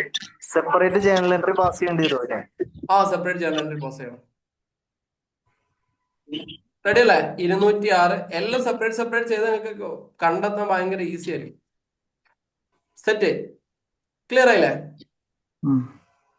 ഇനി ഇതേ കേസ് റഫീഖിനും വിദ്യക്കും പാൻ കാർഡ് ഉണ്ട്. ഞാൻ വേറെ എഴുതുന്നില്ല, രണ്ടാക്കും പാൻ കാർഡ് ഉണ്ട്, ബട്ട് ഇനോപ്പറേറ്റീവ്. അപ്പുറം 20%. അപ്പൊ ഏത് വകുപ്പ് പ്രകാരമാണ് ഇവർക്ക് ഈ ഒരു സാധനം പിടിക്കണ്ടേ? Non active. കഴിഞ്ഞ സെഷനിൽ പറഞ്ഞിരുന്നു ഏത് വകുപ്പ് പ്രകാരമാണ് ഇവരുടെ അടുത്തുനിന്ന് 20% നോൺ ആക്റ്റീവ് ആണെന്നുള്ളത് മനസ്സിലായി. നോൺ ആക്റ്റീവ് എങ്ങനെ ചെക്ക് ചെയ്യാന്നുള്ളത് നമുക്കറിയാം അല്ലേ? 06 അല്ലേ? സെക്ഷൻ ആണോ സാറേ? കട്ട് ചെയ്യണ്ടേ? എഴുതി വെച്ചോളോ. ഇനി ഈ വകുപ്പ് തെറ്റരുതേ. 3 ഉണ്ടായിരുന്നു അല്ലെ? ഈ റൂള് പ്രകാരം എന്ത് ചെയ്യണം? 20% കട്ട് ചെയ്യണം. ഇതാണ് വകുപ്പ്. ഇത് എല്ലാത്തിനും നമുക്ക് നിർബന്ധമാണ്. ഇനോപ്പറേറ്റീവ് ആണെങ്കിൽ ഇത് പിടിക്കാം, പാൻ കാർഡ് ഇല്ലെങ്കിൽ ഇത് പിടിക്കാം. റെഡി? എത്ര പെർസെന്റേജ് കട്ട് ചെയ്യണം? 20% എന്ത് ചെയ്യണം? 20%. കട്ട് ചെയ്യണം. Ready? All of clear? Doubt ഒന്നുമില്ല? ഡൗട്ട് ഉണ്ടോ? എന്തെങ്കിലും ഉണ്ടെങ്കിൽ ഓടിച്ചു ചോദിച്ചാൽ. ഇപ്പൊ ഈ പറഞ്ഞതുമായി ബന്ധപ്പെട്ട എന്തെങ്കിലും ഡൗട്ട് ഉണ്ടെങ്കിൽ ഓടിച്ചു ചോദിച്ചാൽ. 14(7) പ്രകാരം എന്ത് ചെയ്യണം? നമ്മള് ഇവരുടെ അടുത്തുനിന്ന് ഡബിൾ ആയിട്ട് കട്ട് ചെയ്തിട്ട് വേണം പോവാൻ. Okay,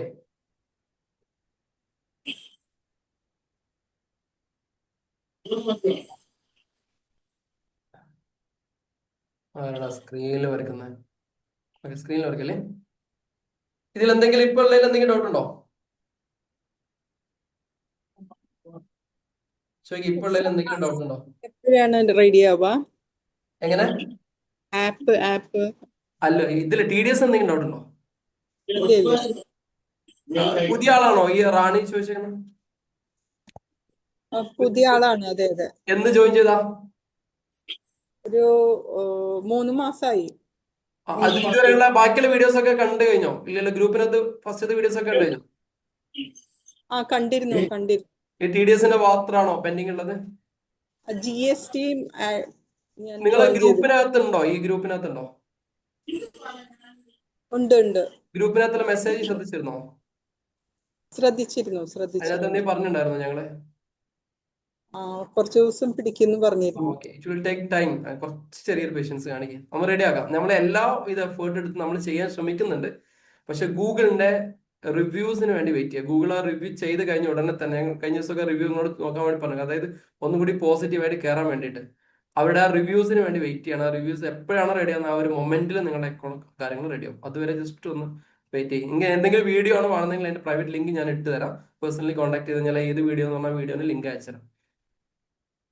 okay, clear? ഓക്കെ, മനഃപൂർവ്വം ചെയ്യുന്നതല്ല കേട്ടോ. ആപ്പും കാര്യങ്ങളും കട്ട് ചെയ്ത് നമ്മൾ ചെയ്യുന്ന പരമാവധി. കാരണം ഇത്ര 7 ആളുകൾ ഇപ്പൊ നിലവിൽ ഇപ്പൊ ലൈവായിട്ട് 7 ആളുകൾ ഇങ്ങനെ ലൈവായിട്ട് വിളിച്ചുകൊണ്ടിരിക്കുന്നുണ്ട്. 7000 ആളുകൾ നമ്മൾ ആപ്പ് നമ്മൾ കോൺടാക്ട് ചെയ്തുകൊണ്ടിരിക്കുന്നത്. ഇത്ര ആളുകളോട് ഞങ്ങൾ ക്ഷമ പറഞ്ഞ് മടുത്തു. കാരണം നമുക്ക് ചെയ്യാൻ പറ്റുന്ന എക്സ്ട്രീം പോയിന്റിൽ 7000 ആളുകൾക്ക് ഒരാളെ വിളിക്കാൻ തുടങ്ങി കഴിഞ്ഞാൽ എന്താ അവസ്ഥ നിങ്ങൾ ആലോചിച്ച് നോക്കി. ഞങ്ങൾക്ക് ഒരിക്കലും അങ്ങനെ ഒരു അവസ്ഥയും സാഹചര്യം ഉണ്ടാക്കാൻ ഞങ്ങൾ ഒരിക്കലും ആഗ്രഹിക്കുന്നില്ല. പക്ഷെ സോഫ്റ്റ്വെയർ ആണ്, ഇതിനകത്ത് ചെറിയ പോയിന്റോ കുത്തോ മാറിക്കഴിഞ്ഞാൽ മൊത്തത്തിൽ കുളമാവും. നിങ്ങൾക്ക് അറിയാലോ, പരമാവധി നമ്മൾ ശ്രമിക്കുന്നുണ്ട്. പക്ഷെ കുറച്ചുകൂടി ഒന്ന് വെയിറ്റ് ചെയ്യാം. ചിലപ്പോൾ ഇന്നലെ ആവും എന്നാണ് അവർ പറഞ്ഞത്. ഇന്നലെ നമ്മൾ വളരെ പ്രതീക്ഷയോടൊക്കെ ആയിരുന്നു. പക്ഷെ ഇന്നും പറഞ്ഞത് 24 hours കൂടി വെയിറ്റ് ചെയ്യേണ്ടി വരും എന്നാണ് പറഞ്ഞേക്കുന്നത്. അത് ആ സമയത്ത് നമുക്ക് ആ ഒരു സമയത്ത് ക്ലിയർ ആവുമെന്ന് പ്രതീക്ഷിക്കാം. Okay Rani madam? Sorry sir. No problem. നിങ്ങൾ ചോദിക്കണോ? അത് ചോദിക്കുന്നതിന് കുഴപ്പമില്ല. ഈ റെന്റുമായി ബന്ധപ്പെട്ട് എന്തെങ്കിലും ഡൗട്ട് ഉണ്ടോ? TDSന്റെ ഞാനൊരു ഡൗട്ട് ചോദിക്കട്ടെ? ചോദിക്കും. സർ, ഞാൻ വർക്ക് ചെയ്യുന്ന കമ്പനി പുതിയതായിട്ട് ഇപ്പൊ സ്റ്റാർട്ട് ചെയ്തിരിക്കുന്നതാണ്. ഓക്കെ, അപ്പൊ അതില് ഞാൻ പാൻ കാർഡ് ഉണ്ടെങ്കിലും നമ്മൾ ടാൻ എടുത്തിട്ടില്ല. ടാൻ അപ്ലൈ ചെയ്തിട്ടുണ്ട്.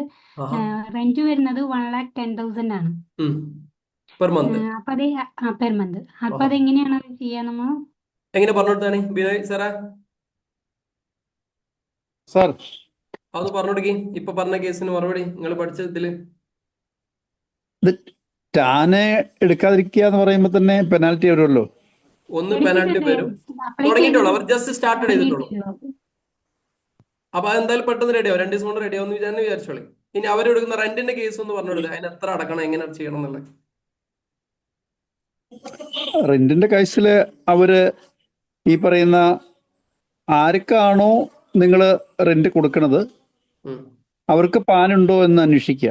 പാൻ ഉണ്ട് എന്ന് വരികിൽ ഈ പറയുന്ന 10% ആണ് ടാക്സ് TDS കട്ട് ചെയ്യേണ്ടത്. അവർക്ക് പാൻ ഇല്ല എന്ന് വരികിൽ 206A പ്രകാരം 20% കട്ട് ചെയ്യണം. അവർക്ക് പാൻ ഉണ്ട് ബട്ട് അത് ഇനോപ്പറേറ്റീവ് ആണെന്നൊരില്ല 114AAA സെക്ഷൻ പ്രകാരം 20% കട്ട് ചെയ്യണം. എന്നിട്ട് ബാക്കിയെ കൊടുക്കാൻ പാടുള്ളൂ. ഈ കട്ട് ചെയ്യുന്ന എമൗണ്ട് അതാത് മാസത്തേത് പിറ്റേ മാസം 7-ാം തീയതിക്കുള്ളിൽ തന്നെ TDS റെമിറ്റ് ചെയ്തിരിക്കണം. അതാണ് റൂള്. നമുക്ക് ഇപ്പൊ ടാനൊന്നും റെഡി ആയിട്ടില്ലല്ലോ. നമ്മൾ അപ്ലൈ ചെയ്തിട്ടുണ്ടെങ്കിൽ അത് കിട്ടുന്നേ. നിങ്ങൾക്ക് ഈ മാസം കട്ട് ചെയ്തിട്ട് അടുത്ത മാസം 2 ദിവസം കൊണ്ട് റെഡിയാവും. 2 ദിവസം മതി റെഡിയാവാൻ. അതെയോ? Okay, thank you. ശരിയല്ലേ സാറേ? അടിപൊളി, നൈസ് സാറേ ശരിയല്ലേ പറഞ്ഞത്? സെറ്റ്, അടിപൊളി. അടിപൊളിയല്ലേ? ഇങ്ങനെ ക്ലിയർ ആണ്. അപ്പൊ എനിക്ക് ഭയങ്കര സന്തോഷമുണ്ട്. ഇത്രയും പെർഫെക്റ്റ് ആയി ക്ലിയർ ആയി മനസ്സിലായി എന്നുള്ളതിൽ I am very happy. Set അല്ലേ? എല്ലാരും എങ്ങനെ തോന്നുന്നു? ഈ ആൻസർ എങ്ങനെ തോന്നുന്നു? ക്ലിയർ ആയി എന്നുള്ള സെറ്റ് അല്ലേ? വിനയ് സാർ നമുക്ക് സാറാക്കല്ലേ? പെർഫെക്റ്റ്.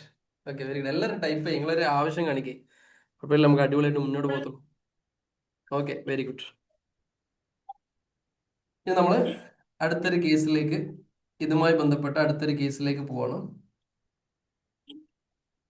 6ാമത്തെ കേസിലേക്ക്. Okay, set. ഓക്കെ, യൂനിസ് എന്ന് പറഞ്ഞിട്ടുള്ള ഒരു കമ്പനി, മൈക്ക് മ്യൂട്ട് ചെയ്തുള്ള യൂനിസ് എന്ന് പറഞ്ഞിട്ടുള്ള ഒരു കമ്പനി ഈ കമ്പനി ഇനിയുള്ള സിനാരിയോ കുറച്ച് ചെറിയൊരു ഡിഫറെന്റ് സിനാരിയോ ആണ്.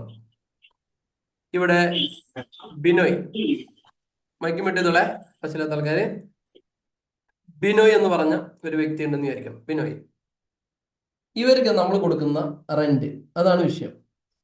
ജൂൺ മാസം നോക്കണേ, അക്ഷരം മാത്രം ഇതല്ലേ ജയ നേരിയെന്ന സമയം പോകില്ല. ജൂൺ മാസം നമുക്ക് ഇവർക്ക് കൊടുത്തിരിക്കുന്നത്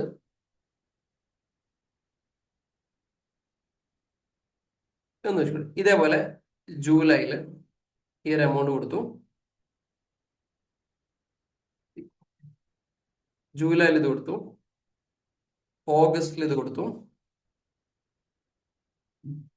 സെപ്റ്റംബറിൽ ഇത് കൊടുത്തു, ഒക്ടോബറിൽ ഇത് കൊടുത്തു, നവംബറിൽ ഇത് കൊടുത്തു, ഡിസംബറിൽ നമ്മൾ ഇത് കൊടുത്തു, ദെൻ ജനുവരിയിൽ ഇത് കൊടുത്തു, ഫെബ്രുവരിയിൽ നമ്മൾ ഇത് കൊടുത്തു, മാർച്ചിൽ ഈ ഒരു എമൗണ്ട് ആണ് കൊടുക്കുന്നത്, ഏപ്രിൽ ഈ ഒരു എമൗണ്ട് കൊടുക്കുന്നു, മെയ് മാസം നമ്മൾ കുറച്ചും കൂടി എമൗണ്ട് കൂട്ടി കൊടുക്കുകയാണ്. ഉദാഹരണം ഒരു 52,368 ഇങ്ങനെ കൊടുക്കണം. ഇവരുടെ TDS അപ്ലിക്കബിലിറ്റി എങ്ങനെയായിരിക്കും ഉണ്ടാവുന്നത്?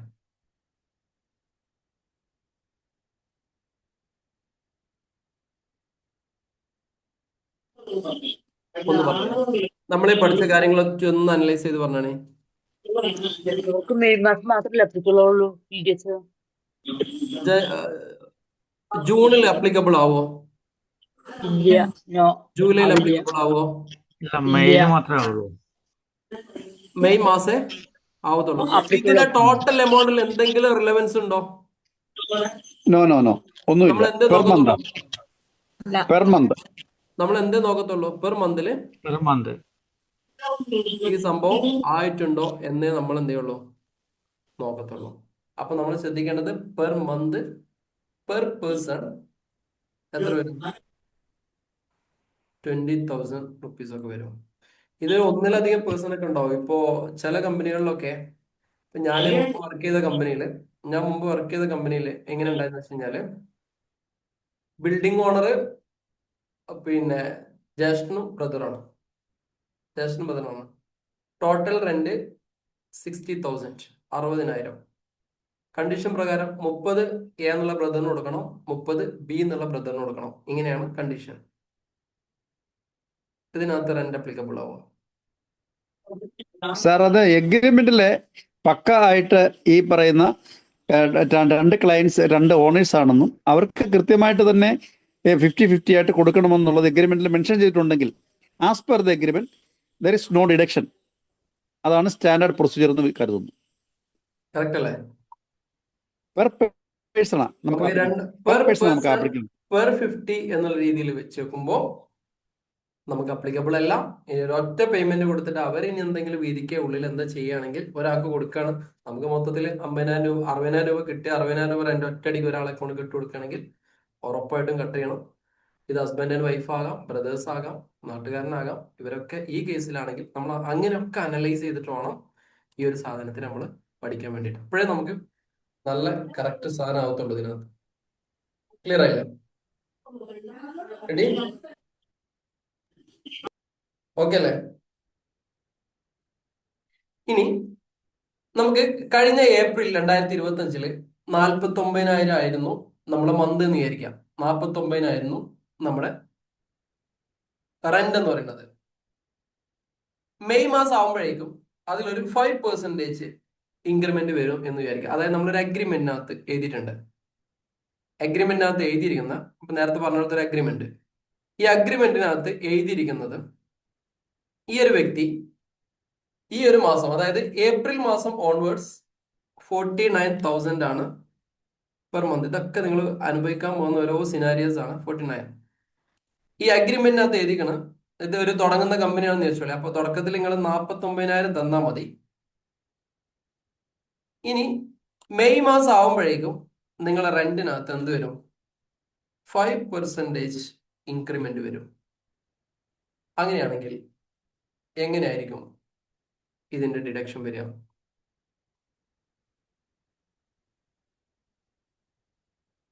എങ്ങനെയായിരിക്കും ഡിഡക്ഷൻ വരിക? പറഞ്ഞോളൂ, തെറ്റിക്കൂടെ? ഓരോ മാസം നമ്മൾ എടുത്ത് നോക്കാം അല്ലേ? ഇത് ഏത് മാസം എന്ന് പറഞ്ഞേ? 49,000 ഏത് മാസം? ഏപ്രിൽ. ഏപ്രിൽ അല്ലേ? ആ. അപ്പൊ ഏപ്രിൽ എത്ര വരും? No TDS. Not TDS. April നമുക്ക് വരുന്ന amount 49,000. No TDS 49K. May മാസം 5% ലിമിറ്റ് വന്നു. 51,450. 51,450 വരുമോ? വരും. നമ്മൾ ആ തുടക്കമുള്ള സാധനമല്ല നമ്മൾ ചെയ്യേണ്ടത്. നമ്മൾ എന്ത് ചെയ്യണം? ഇങ്ങനെ ഓരോ മാസത്തിനനുസരിച്ച് എന്ത് ചെയ്യണം? മാറി നിൽക്കണം. വെച്ചാൽ കഴിഞ്ഞ സെഷനിൽ ഞാൻ പറഞ്ഞതുപോലെ നിങ്ങളൊരു കമ്പനി ആണെങ്കിൽ ഏറ്റവും ബെസ്റ്റ് എന്താണെന്ന് വെച്ച് കഴിഞ്ഞാൽ നിങ്ങൾ അവിടെ ഒരു അക്കൗണ്ടിങ് പോളിസി ഉണ്ടാക്കുന്നതാണ്. കാരണം ഒരു 10-20 എംപ്ലോയീസ് മാത്രമാണ് നമ്മൾ സ്ഥാപനത്തിലുള്ളതെങ്കിൽ നമുക്ക് വളരെ ഈസി ആയിട്ട് ഇത് മാനേജ് ചെയ്യാൻ വേണ്ടി പറ്റും. വളരെ ഈസി ആയിട്ട് മാനേജ് ചെയ്യാൻ പറ്റും.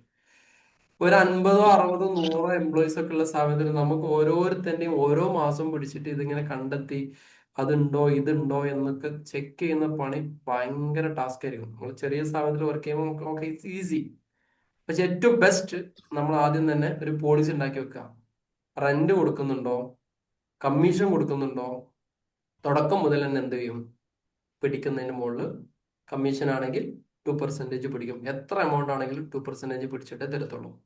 റെന്റ് ആണെങ്കിൽ എത്ര തന്നെയാണെങ്കിലും 10% പിടിച്ച് തരത്തുള്ളൂ എന്നുള്ളൊരു പോളിസി നമ്മൾ സെറ്റ് ചെയ്ത് കഴിഞ്ഞാൽ പിന്നീട് ഈ ബുദ്ധിമുട്ടുണ്ടാവത്തില്ല. അപ്പൊ അവരോട് പറഞ്ഞാൽ ചില ആളുകൾ എന്ത് ചെയ്യും? തർക്കിക്കാൻ വരും. അപ്പൊ നമുക്ക് അറിയണം വകുപ്പ് ആക്ച്വലി ഇങ്ങനെയാണ്, സംഭവം ഇങ്ങനെയാണ്, ബട്ട് നമ്മുടെ കമ്പനിയുടെ പോളിസി ഇങ്ങനെയാണ്. ഇനി ഈ എമൗണ്ട് നിങ്ങൾക്ക് തിരിച്ചെടുക്കാം, ഇൻകം ടാക്സ് ഫയൽ ചെയ്യുന്നതോടുകൂടി നിങ്ങൾക്ക് തിരിച്ചെടുക്കാം എന്ന് ഒരു സാധനം വെച്ച് കഴിഞ്ഞാൽ. പക്ഷെ ഇതൊന്നും അറിയാതെ നമ്മൾ അവരുടെ പേരിൽ തർക്കിക്കാൻ പോയി കഴിഞ്ഞാൽ ചിലപ്പോൾ കൈവന്ന് പോകും. ഇപ്പൊ ക്ലിയർ ആയല്ലേ? സെറ്റ് അല്ലേ? അപ്പം തുടക്കത്തിൽ കഴിഞ്ഞ് ഓരോ മാസം 50 എന്ന് ചിന്തിക്കുന്നതിന് പകരം എല്ലാ മാസവും ഇങ്ങനെയാണ് എന്നുള്ള, അങ്ങനെയാണ് വലിയ വലിയ കമ്പനികൾ ചെയ്യാം. ഒരു പോളിസി സെറ്റ് ചെയ്തിട്ട് മുന്നോട്ടേക്ക് പോവാം. ക്ലിയർ ആയെന്ന് വിചാരിക്കുകയാണ്. പക്ഷെ നിയമപ്രകാരം എങ്ങനെയുള്ളൂ? നിയമപ്രകാരം എങ്ങനെയുള്ളൂ? നിയമപ്രകാരം എങ്ങനെയുള്ളൂ? മന്ത്ലി മന്ത്ലി വരുന്നത് വരെ above 50,000. ഉള്ളൂ. ക്ലിയർ ആയില്ല? ഇനി ഒറ്റ സെഷൻ കൂടി പറഞ്ഞിട്ട് അത് സാധനത്തിന് നമുക്ക് അടുത്ത സാധനത്തിലേക്ക് പിടിക്കാം. യൂനുസ് എന്ന് പറഞ്ഞ ഒരു വ്യക്തി, ഇയാൾ എന്താണ്? പ്രൊപ്പറേറ്റർ ആണെന്ന് വിചാരിക്കാം. ഇയാള് ഒരു പ്രൊപ്പറേറ്റർ ആണെന്ന് വിചാരിക്കാം. 1 crore താഴെയാണ് ഇയാളുടെ ടേൺ ഓവർ എന്ന് വിചാരിക്കാം. 1 crore ബിലോ ആണ് ഇയാളുടെ ടേൺ ഓവർ എന്ന് വിചാരിക്കാം. പ്രൊപ്പറേറ്റർക്ക് 1 crore താഴെയാണ് ചിന്തിക്കാം. നമുക്ക് 3 ആളുകളെ ഉള്ളത്. ബിനോയ്. ബിനോയ്ക്ക് നമ്മൾ 75,000 രൂപ റെന്റ് കൊടുക്കുന്നു. പിന്നുള്ളത് വിദ്യയാണ്. വിദ്യക്ക് നമ്മൾ 80,000 രൂപ റെന്റ് കൊടുക്കുന്നു. പേര് നോക്കണ്ട കേട്ടോ. പിന്നുള്ളത് ഒരു ബുഷ്ര എന്ന് പറഞ്ഞ ഒരാളാണ്. ഇവക്ക് നമ്മൾ 90,000 റെന്റ് കൊടുക്കുന്നു. ഈ ഒരു കേസിൽ നിങ്ങൾ അവിടുത്തെ ഒരു അക്കൗണ്ടന്റ് ആണെന്ന് വിചാരിക്കാം. നിങ്ങളുടെ നിലപാട് എന്തായിരിക്കും?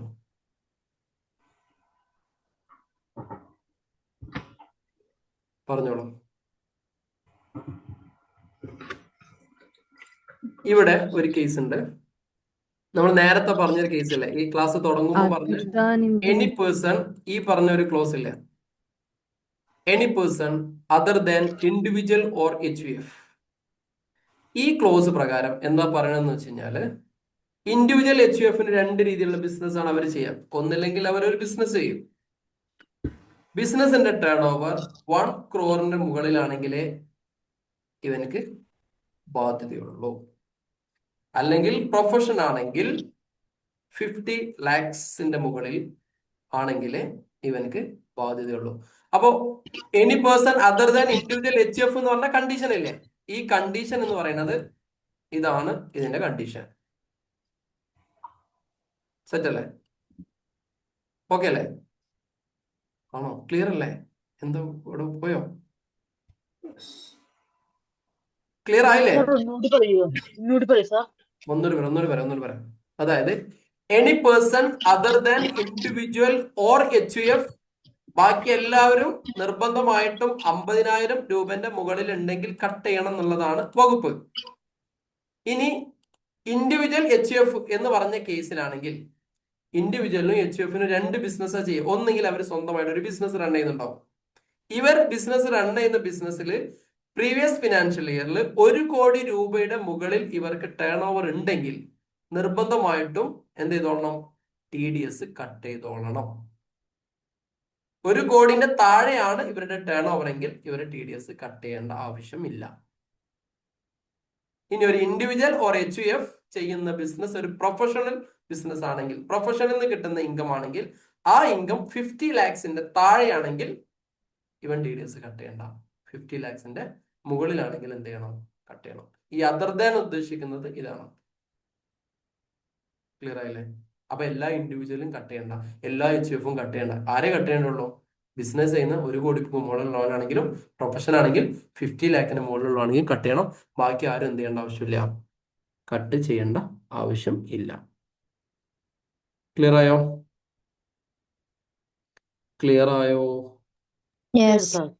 അപ്പൊ അങ്ങനെയാണെങ്കിൽ ഈ ഒരു കേസിനകത്ത് എങ്ങനെയായിരിക്കും സംഭവിച്ചിട്ടുണ്ടാവുക?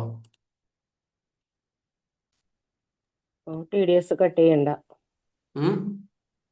കട്ട് ചെയ്യേണ്ട TDS 3 കേസിലും.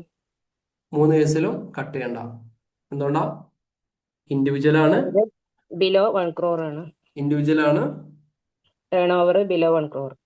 ടേൺ ഓവർ ബിലോ 1 crore ആണ്. ഇനി ഇതേ സാധനം എന്തായിട്ട് സംഭവിക്കും? കട്ട് ചെയ്യേണ്ടതായിട്ട് വരും. എപ്പോൾ? 1 crore ഗ്രേറ്റർ ദാൻ ആണെങ്കിൽ എന്ത് ചെയ്യേണ്ടി വരും? കട്ട് ചെയ്യേണ്ടതായിട്ട് വരും. സെറ്റായോ? അത് ഒരു ഫിനാൻഷ്യൽ ഇയറിന് ശേഷമല്ലേ അപ്ലൈബിൾ ആവുള്ളൂ സാർ? അതെ. ആ ഫിനാൻഷ്യൽ കഴിഞ്ഞിട്ടാണ് നമ്മളിവിടെ വരുന്നുണ്ടാവാം. അത് നെക്സ്റ്റ് ഏപ്രിലേ അപ്ലൈബിൾ ആവുള്ളൂ. അല്ല, ഒരു financial year, previous financial year previous, അതെ. യെസ്.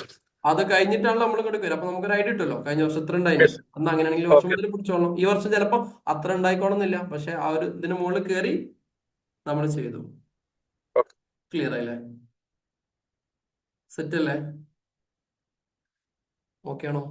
അപ്പോൾ നമ്മൾ എപ്പോഴും ഇൻഡിവിജ്വലിന്റെയോ HUF-ന്റെയോ കേസ് വരുമ്പോൾ അവരുടെ ടേൺ ഓവർ കൂടി എന്ത് ചെയ്യണം? നമ്മൾ ചെക്ക് ചെയ്തതിന് ശേഷമേ ഈ സാധനം പിടിക്കാൻ പാടുള്ളൂ. ക്ലിയർ? അല്ലാത്തവൻ എന്ത് ചെയ്യണ്ട, പിടിക്കണ്ട എന്നുള്ളതാണ് 194I പ്രകാരമുള്ള സെക്ഷൻ എന്നത്. ഇനി 194 എല്ലാം പറഞ്ഞ സ്ഥിതിക്ക് ഇനി ഒരു ചെറിയൊരു ക്ലോസും കൂടി ഉണ്ട്. ചെറിയൊരു ക്ലോസ്, ആ ക്ലോസും കൂടി ഞാൻ പറഞ്ഞേക്കാം. നമ്മൾ എക്സെപ്ഷൻ കേസുകൾ എപ്പോഴും ഉണ്ടാവല്ലോ. 194IB എന്ന് പറഞ്ഞൊരു വകുപ്പുണ്ട്. 190 കുറെ സെഷൻ ആയില്ലേ? 194IB എന്നൊരു വകുപ്പുണ്ട്. ഈ വകുപ്പ് പ്രകാരം ഇൻഡിവിജ്വൽ ഓർ HUF ഈ പറഞ്ഞ ലിമിറ്റിന്റെ താഴെയാണെങ്കിലും പേ ചെയ്യേണ്ട ഒരു കേസ് ഉണ്ട്. അതാണ് നിങ്ങൾക്ക് ഒരിക്കലും വരാൻ ചാൻസ് ഒന്നുമില്ല, എന്നാലും മനസ്സിലാക്കുക. 194IB അത് പ്രകാരം റെസിഡൻഷ്യൽ ബിൽഡിങ്ങിന് വാടക കൊടുക്കുന്നുണ്ടെങ്കിൽ അവൻ എന്ത് ചെയ്തോളണം? TDS. അത് റെസിഡൻഷ്യൽ ബിൽഡിംഗ് അബവ് 50,000-ന്റെ മുകളിൽ കൊടുക്കുന്നുണ്ടെങ്കിൽ അവൻ എന്ത് ചെയ്തോളണം? TDS കട്ട് ചെയ്യണം. ഉദാഹരണം, എനിക്കൊരു 10 ലക്ഷം രൂപ മാസം സാലറി കിട്ടുന്ന ഒരാളാണെന്ന് വിചാരിക്കാം. 10 ലക്ഷം രൂപ സാലറി കിട്ടുന്ന ഒരാളാണെന്ന് വിചാരിക്കാം. വിദ്യന്റെ കോഴിക്കോടുള്ള ഒരു ഫ്ലാറ്റ് അല്ലെങ്കിൽ കോഴിക്കോടുള്ള ഒരു വീട്, ആ വീടിലാണ് ഞാൻ താമസിക്കുന്നത്. റെസിഡൻഷ്യൽ ആണ്, ഓഫീസോ കാര്യങ്ങളോ ഒന്നുമല്ല, റെസിഡൻഷ്യൽ സാധനം. അത്യാവശ്യം നല്ല റിച്ച് ആയതുകൊണ്ട് ഞാൻ 10 ലക്ഷം രൂപ മാസം കിട്ടുന്നല്ലേ. വിദ്യന്റെ അടുത്ത് പോയി, വിദ്യന്റെ അടുത്ത് ഒരു 60,000 രൂപ മാസം വാടക നിരക്കില് വിദ്യന്റെ ആ ഒരു പോഷ് ഏരിയയിൽ 60,000 രൂപ കൊടുത്ത് ഞാൻ വാടക പിടിക്കുകയാണെങ്കിൽ ഞാൻ എന്ത് ചെയ്തോളണം? TDS ചെയ്തോളണം. അപ്പൊ എന്റെ ബിസിനസ് ഇത്രയേ ഉള്ളൂ, വർഷത്തില് ഇത്രയേ ഉള്ളൂ, എന്നൊന്നും നമ്മൾ ചെക്ക് ചെയ്യേണ്ട ആവശ്യമില്ല. റെസിഡൻഷ്യൽ ബിൽഡിങ്ങിന്റെ കേസിൽ 50,000 രൂപയുടെ മുകളിൽ കൊടുക്കുകയാണെങ്കിൽ 194 IB പ്രകാരം നമ്മൾ എന്ത് ചെയ്തോളണം, TDS പിടിച്ചോളണം. അപ്പൊ ഇങ്ങനെ പിടിക്കുന്ന സമയത്ത് സാധാ വിദ്യക്ക് എന്തുണ്ടാവില്ല, TR-നോ മറ്റുള്ള കാര്യങ്ങളോ ടാൻ നമ്പറോ കാര്യങ്ങളോ ഒന്നും ഉണ്ടാവില്ല. ഇത് സെപ്പറേറ്റ് ഒരു ഫോമാണ്. ഈ ഫോമിനകത്ത് നമ്മൾ സെപ്പറേറ്റ് ആയിട്ട് ഫയൽ ചെയ്ത്, അങ്ങനത്തെ ഒരു കേസ് നമുക്ക് കാലിക്കറ്റ് വർക്ക് ചെയ്യുന്ന സമയത്ത് ഇങ്ങനത്തെ ഒരു കേസ് ഉണ്ടായിരുന്നു. നമുക്ക് വളരെ ക്ലിയർ ആയിട്ട് ജെന്യൂൻ ആയിട്ട് പോകുന്ന ഒരാളായതുകൊണ്ട് അയാൾ TDSും കാര്യങ്ങളൊക്കെ എടുത്ത് നീറ്റിൽ പോകുന്ന ഒരാളായതുകൊണ്ട് ഇത്തരം കേസുകൾ വല്ലപ്പോഴും നിങ്ങളുടെ തലയിൽ വന്ന് വീണേക്കാം. അപ്പൊ അവിടെ എന്ത് ചെയ്യണം, ഈ സാധനം നമ്മൾ ഈ രീതിയിൽ ഇതിനെ മനസ്സിലാക്കി പോകണം. എപ്പോഴെങ്കിലും വരുന്നില്ല, പക്ഷെ അങ്ങനെ ഒരു വകുപ്പ് ഉണ്ടെന്ന് മനസ്സിലാക്കാം. 194 IB പ്രകാരം പേഴ്സൺ ഓർ ഇൻഡിവിജ്വൽ ഇതിന് താഴെയാണെങ്കിലും അവർക്ക് ബാധ്യത വരുന്ന ഒരു കേസ് ഈ പറയുന്ന TDSൽ ഉണ്ട് എന്നുള്ളത് മനസ്സിലാക്കാം. ക്ലിയർ അവിടെ അല്ലേ? എത്ര പെർസെന്റേജ് ആണ് TDS വരിക? എങ്ങനെ? അവിടെ എത്ര പെർസെന്റേജ് TDS വരിക? ഇവിടെ എത്ര പെർസെന്റേജ് TDS വരിക? നല്ല ക്വസ്റ്റ്യൻ ആണ്. ഇവിടെ വരുന്ന TDS എന്നത് 2% ആണ്. നല്ല ചോദ്യമാണ്, ഞാൻ പ്രതീക്ഷിക്കാത്ത ചോദ്യമാണ്. ഇപ്പൊ പഴയ സാധനം കണ്ട് ഓടി തലേക്ക് വന്നുപോയി. ഇങ്ങനത്തെ കേസിൽ 2% വരിക. നമ്മൾ അറിയാണ്ട് മറ്റേ പെർസെന്റേജ് കൂട്ടും, 20% കൂട്ടും, 10% കൂട്ടും. ഇവിടെ 20%. ചോദിച്ചത് നന്നായിട്ടോ, വെരി ഗുഡ്. ആരാ ചോദിച്ചേ? അല്ല അത് 194 ആതിര. അല്ല അത് 194 ക്ലിയർ ആയിട്ട് സർ, ആ 194 ക്ലിയർ ആയിട്ട് പറഞ്ഞല്ലോ 2% എന്ന്. 2% പറയണ്ടേ? Okay, set. ഉണ്ട്. ഓക്കെ, ഞാൻ ഒരിക്കലും പ്രതീക്ഷയില്ല സാധനം ചോദിക്കാന്ന് ചില സമയബന്ധിതമായിട്ട് ചോദിച്ചോണ്ട് എനിക്ക് ഇഷ്ടപ്പെട്ടു. 2% ആണ് ആ സാധനം പിടിക്കുന്നത്. Very good. അങ്ങനെ ചോദിച്ചു വരണം. സൗണ്ട് കുറവാണ്. എന്റെ സൗണ്ട് കുറവാ? പറഞ്ഞോ? No, sir. No. No sir, sound ഉണ്ട്. നിങ്ങളുടെ മൈക്കൊക്കെ സെറ്റ് ആയിക്കോളി. Mary Bridget. Okay, set. Clear ആയിരിക്കണം. അപ്പൊ നമ്മൾ 2 സെഷൻ ഡീറ്റെയിൽ പഠിച്ചു. ഇനി കമ്മീഷന്റെ കേസിൽ 194Hന്റെ കമ്മീഷന്റെ കേസിലോ 194Iയുടെ റെന്റിന്റെ കേസിലോ ഡൗട്ട് ഉണ്ടോ? നിങ്ങൾ ഏത് സ്ഥാപനത്തിൽ പോയി കഴിഞ്ഞാൽ അതിന്റെ എല്ലാ സിനാരിയും നമ്മൾ കവർ ചെയ്ത് കഴിഞ്ഞില്ലേ? ഡൗട്ടൊന്നുമില്ലല്ലോ? ഇനി നമ്മൾ കുടുങ്ങില്ലല്ലോ? ഇവിടെ അതിന്റെ ഒരു ചെറിയൊരു സെഷൻ 194IB പോലും നമ്മൾ പറഞ്ഞു കഴിഞ്ഞു. ഇനി അതിലൊന്നും പറയാനില്ല, അത്രേ ഉള്ളൂ അതിനകത്ത്. ഓക്കെ, ഇനി നമ്മൾ അടുത്തത് 194J എടുക്കാനല്ലേ? നോക്കണ്ടല്ലോ? തീർക്കല്ലേ? ഏതായാലും മനക്കിടല്ലേ? തീർക്കല്ലേ? ബോറടിയൊന്നുമില്ലല്ലോ? ഇല്ല. ഹലോ, മുമ്പോട്ട് പോട്ടെ, വണ്ടിയാണ് പോട്ടെ. ഓക്കെ, 194 എഴുതി വെച്ചോളെ. 194J പ്രൊഫഷണൽ സാധനം. ജഡ്ജ്മെന്റ് ഓഫ് പ്രൊഫഷണൽ എന്നൊക്കെയാണ് അതിന് പറയാം. പ്രൊഫഷണൽ സാധനം, പ്രൊഫഷണൽ 194 പ്രൊഫഷണൽ. ഇതിന്റെ വകുപ്പ് എങ്ങനെയാണ് പറയണമെന്ന് വെച്ച് കഴിഞ്ഞാല്, സ്ക്രീൻ കാണുന്നുണ്ടോ? ഇതിന്റെ അപ്ലിക്കബിലിറ്റി നമ്മൾ ആദ്യം ഇങ്ങനെ പറഞ്ഞിങ്ങനെ പോവാം. ജസ്റ്റ് ഇതേ റൂൾസ് ഇങ്ങനെ തന്നെ എഴുതിക്കൊള്ളു. നേരത്തെ പറഞ്ഞ പോലെ ആ റൂൾ അങ്ങനെ തന്നെ എഴുതാം. നമുക്ക് കറക്റ്റ് ആയിട്ട് നിങ്ങൾക്ക് പഠിക്കാം. Every person other than individual or HUF. Other than individual HUF എന്ന് പറയുമ്പോൾ എന്തായിരുന്നു പറഞ്ഞേ? ഇൻഡിവിജ്വൽ അതർ ദാൻ എന്ന് പറയുമ്പോൾ എന്താ? ഇൻഡിവിജ്വൽ ഓർ HUF യുടെ കണ്ടീഷൻ എങ്ങനെയായിരുന്നു? ഹലോ, ബിസിനസ് ആണെങ്കിൽ എങ്ങനെയായിരുന്നു കണ്ടീഷൻ? എങ്ങനെ condition? Annual 1 crore. Below 1 crore 1 crore 1 crore നോക്കാം. മറ്റേതാണെങ്കിൽ എത്ര നോക്കാം? പ്രൊഫഷണൽ 50 lakh ആണെന്നുള്ളത് നോക്കാം. ഓക്കെ, അപ്പൊ every person other than individual or HUF who is responsible for paying resident by way of professional services. Professional services technical വരും കേട്ടോ. Professional service ഒരു technical. ഏതാണ് പ്രൊഫഷണൽ സർവീസ്, ഏതാണ് ടെക്നിക്കൽ സർവീസ് ഞാൻ പറയാം. ഇതിനകത്ത് സാലറി വരത്തില്ലേ? അപ്പൊ വേണമെങ്കിൽ അങ്ങനെ തന്നെ എഴുതിക്കോളൂ. അതർ ദാൻ സാലറിക്ക് വേറൊരു കേസ് ആണ് വരുന്നത്. അതർ ദാൻ സാലറി എന്നുള്ളത് സെപ്പറേറ്റ് ആയിട്ട് എഴുതിക്കോളെ.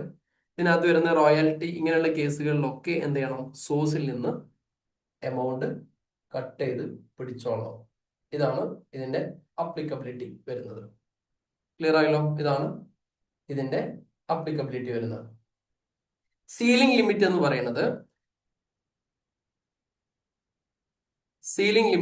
പറയുന്നത്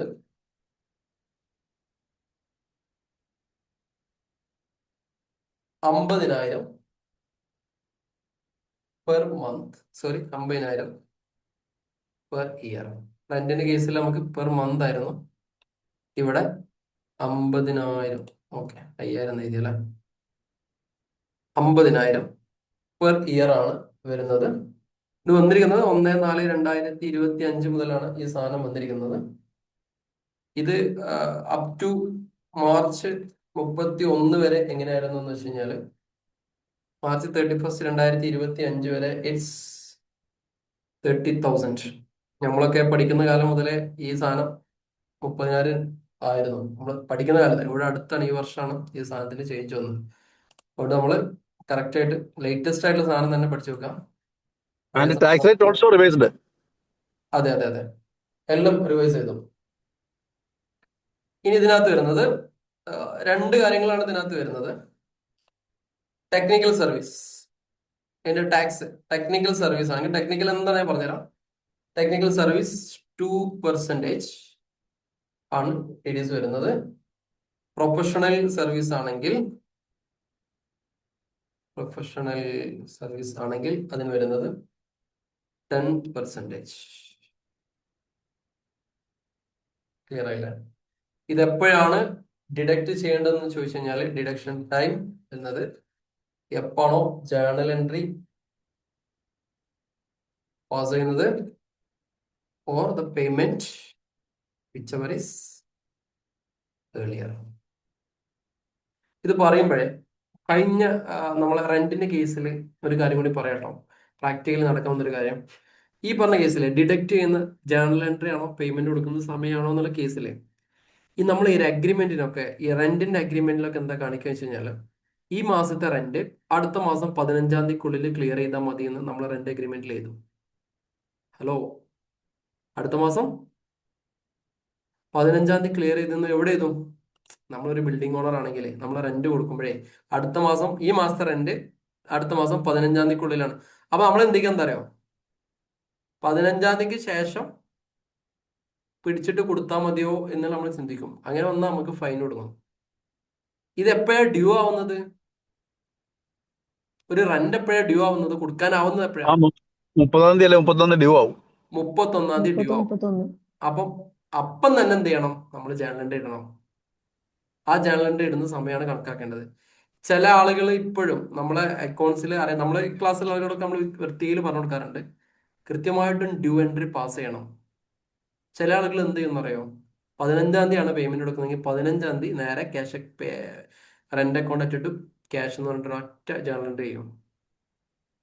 അപ്പൊ നമ്മൾ എന്താ ചിന്തിക്കുക, ഈ 15-ാം തീയതിയാണ് നമ്മൾ ജേർണൽ എൻട്രി ഇട്ടത്, അന്ന് ചെയ്താൽ മതി, പൈസയും കൊടുക്കണം അന്നാന്നുള്ള വിച്ച് എന്നുള്ളൊരു കോൺസെപ്റ്റ് എന്ത് ചെയ്യരുത്, ചിന്തിക്കുക. അങ്ങനെ തെറ്റിദ്ധരിച്ച് പോകരുത്. അത് 30-ാം തീയതി തന്നെ എന്ത് ചെയ്യണം, നമ്മൾ ജേർണൽ എൻട്രി ഇട്ടിട്ട് പേയ്മെന്റ് നിങ്ങൾ 15-ാം തീയതി 20-ാം തീയതി 30-ാം തീയതി എപ്പോൾ വെച്ചാണെങ്കിൽ കൊടുത്തോളി, 6-ാം തീയതി കൂടുതൽ എന്ത് ചെയ്തോണം, ഗവൺമെന്റിലേക്ക് എത്തിക്കൊള്ളണം. ക്ലിയർ ആയില്ല? അതും കൂടി ചേർത്ത് വായിക്കണേ.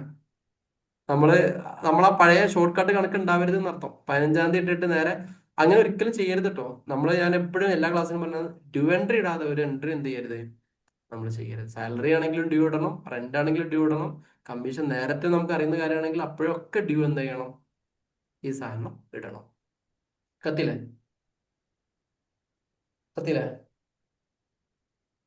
ആണോ? ഫേസ്ബുക്കിൽ എടുത്തതിന്റെ കമന്റ്, ക്ലാസ് ഫുള്ള് ഉഡായിപ്പാണ്, ക്ലാസ് എടുക്കുന്നില്ല. അങ്ങനെ ഉണ്ടോ?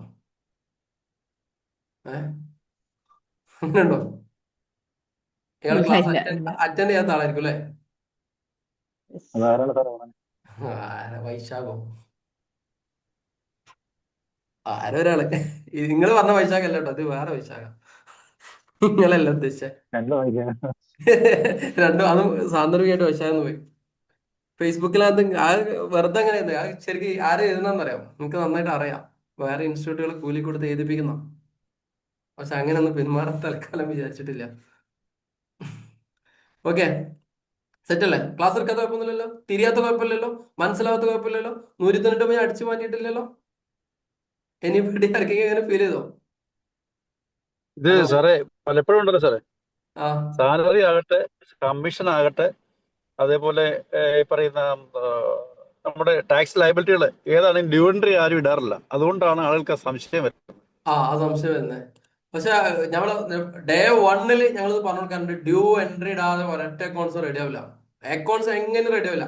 ഇവന്മാരുടെ കണക്കാണ് നമ്മൾ ചോദിക്കുമല്ലോ, ബിസിനസ് ഓണർ ചോദിക്കുമല്ലോ, കഴിഞ്ഞ മാസം എക്സ്പെൻസ് എത്ര, കഴിഞ്ഞ മാസത്തെ ലാഭം എത്രയെന്ന് ചോദിക്കുമല്ലോ. അപ്പം ഇവന്മാരാണ് ഈ ഡയലോഗ് പറയുന്ന ആള്. ഏത്?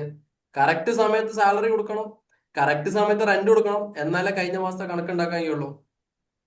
ഈ പറയുന്ന ആൾക്കാരില്ലേ, ഈ ഡ്യൂ എൻട്രി ഇടാത്ത ആൾക്കാരാണ്. ക്ലിയർ ആയില്ലേ? ഇപ്പൊ അതായത് ഈ മാസം 1,00,000 രൂപ സാലറി കൊടുക്കണം. സാലറി എന്തായാലും ബിൽഡിംഗ് മുതലാളി നമുക്ക് എപ്പോ തരിക? 5-ാം തീയതി 10-ാം തീയതി ആയിരിക്കും. അക്കൗണ്ടന്റിനോട് ചോദിക്കും കഴിഞ്ഞ മാസത്തെ എക്സ്പെൻസ്, കഴിഞ്ഞ മാസം എത്ര നഷ്ടം ലാഭം ഉണ്ട് ചോദിക്കുമ്പോൾ അക്കൗണ്ടന്റ് പറയുമല്ലോ, സാലറി കാര്യങ്ങൾ കൊടുത്തതിന് ശേഷം കണക്കൂട്ടുക എന്ന് പറയുന്ന അക്കൗണ്ടന്മാരില്ലേ. എങ്ങനെ കറക്റ്റ് നിങ്ങൾ സാലറിയും കാര്യങ്ങളും എല്ലാം നിങ്ങൾ കറക്റ്റ് 31 തീയതിക്കുള്ളിൽ ഫുള്ള് കൊടുക്കി, അപ്പൊ അക്കൗണ്ട്സ് റെഡി ആവും പറയുന്നില്ലേ. ഈ പറയുന്ന ആളുകൾ മുഴുവൻ ഡ്യൂ എൻട്രി ഇടാത്ത ആൾക്കാരാണ്. കൊടുത്തോ ഇല്ല എന്നുള്ളത് ഡസൻ മാറ്റർ. അതൊരു ലാബിലിറ്റിയുമായി ബന്ധപ്പെട്ട കേസ്, വേറെ എന്തോ ബന്ധപ്പെട്ട കേസാണ്. അതൊരിക്കലും പ്രോഫിറ്റ് ആൻഡ് ലോസ് അക്കൗണ്ടിൽ എന്ത് ചെയ്യില്ല, ബാധിക്കത്തില്ല. അത് അറിയില്ല, അപ്പൊ കൊടുക്കണം ചകിട്ടത്തൊരടി. ഈ എവിടുന്ന അക്കൗണ്ടിങ് പഠിച്ചെന്ന് വെച്ചിട്ട്.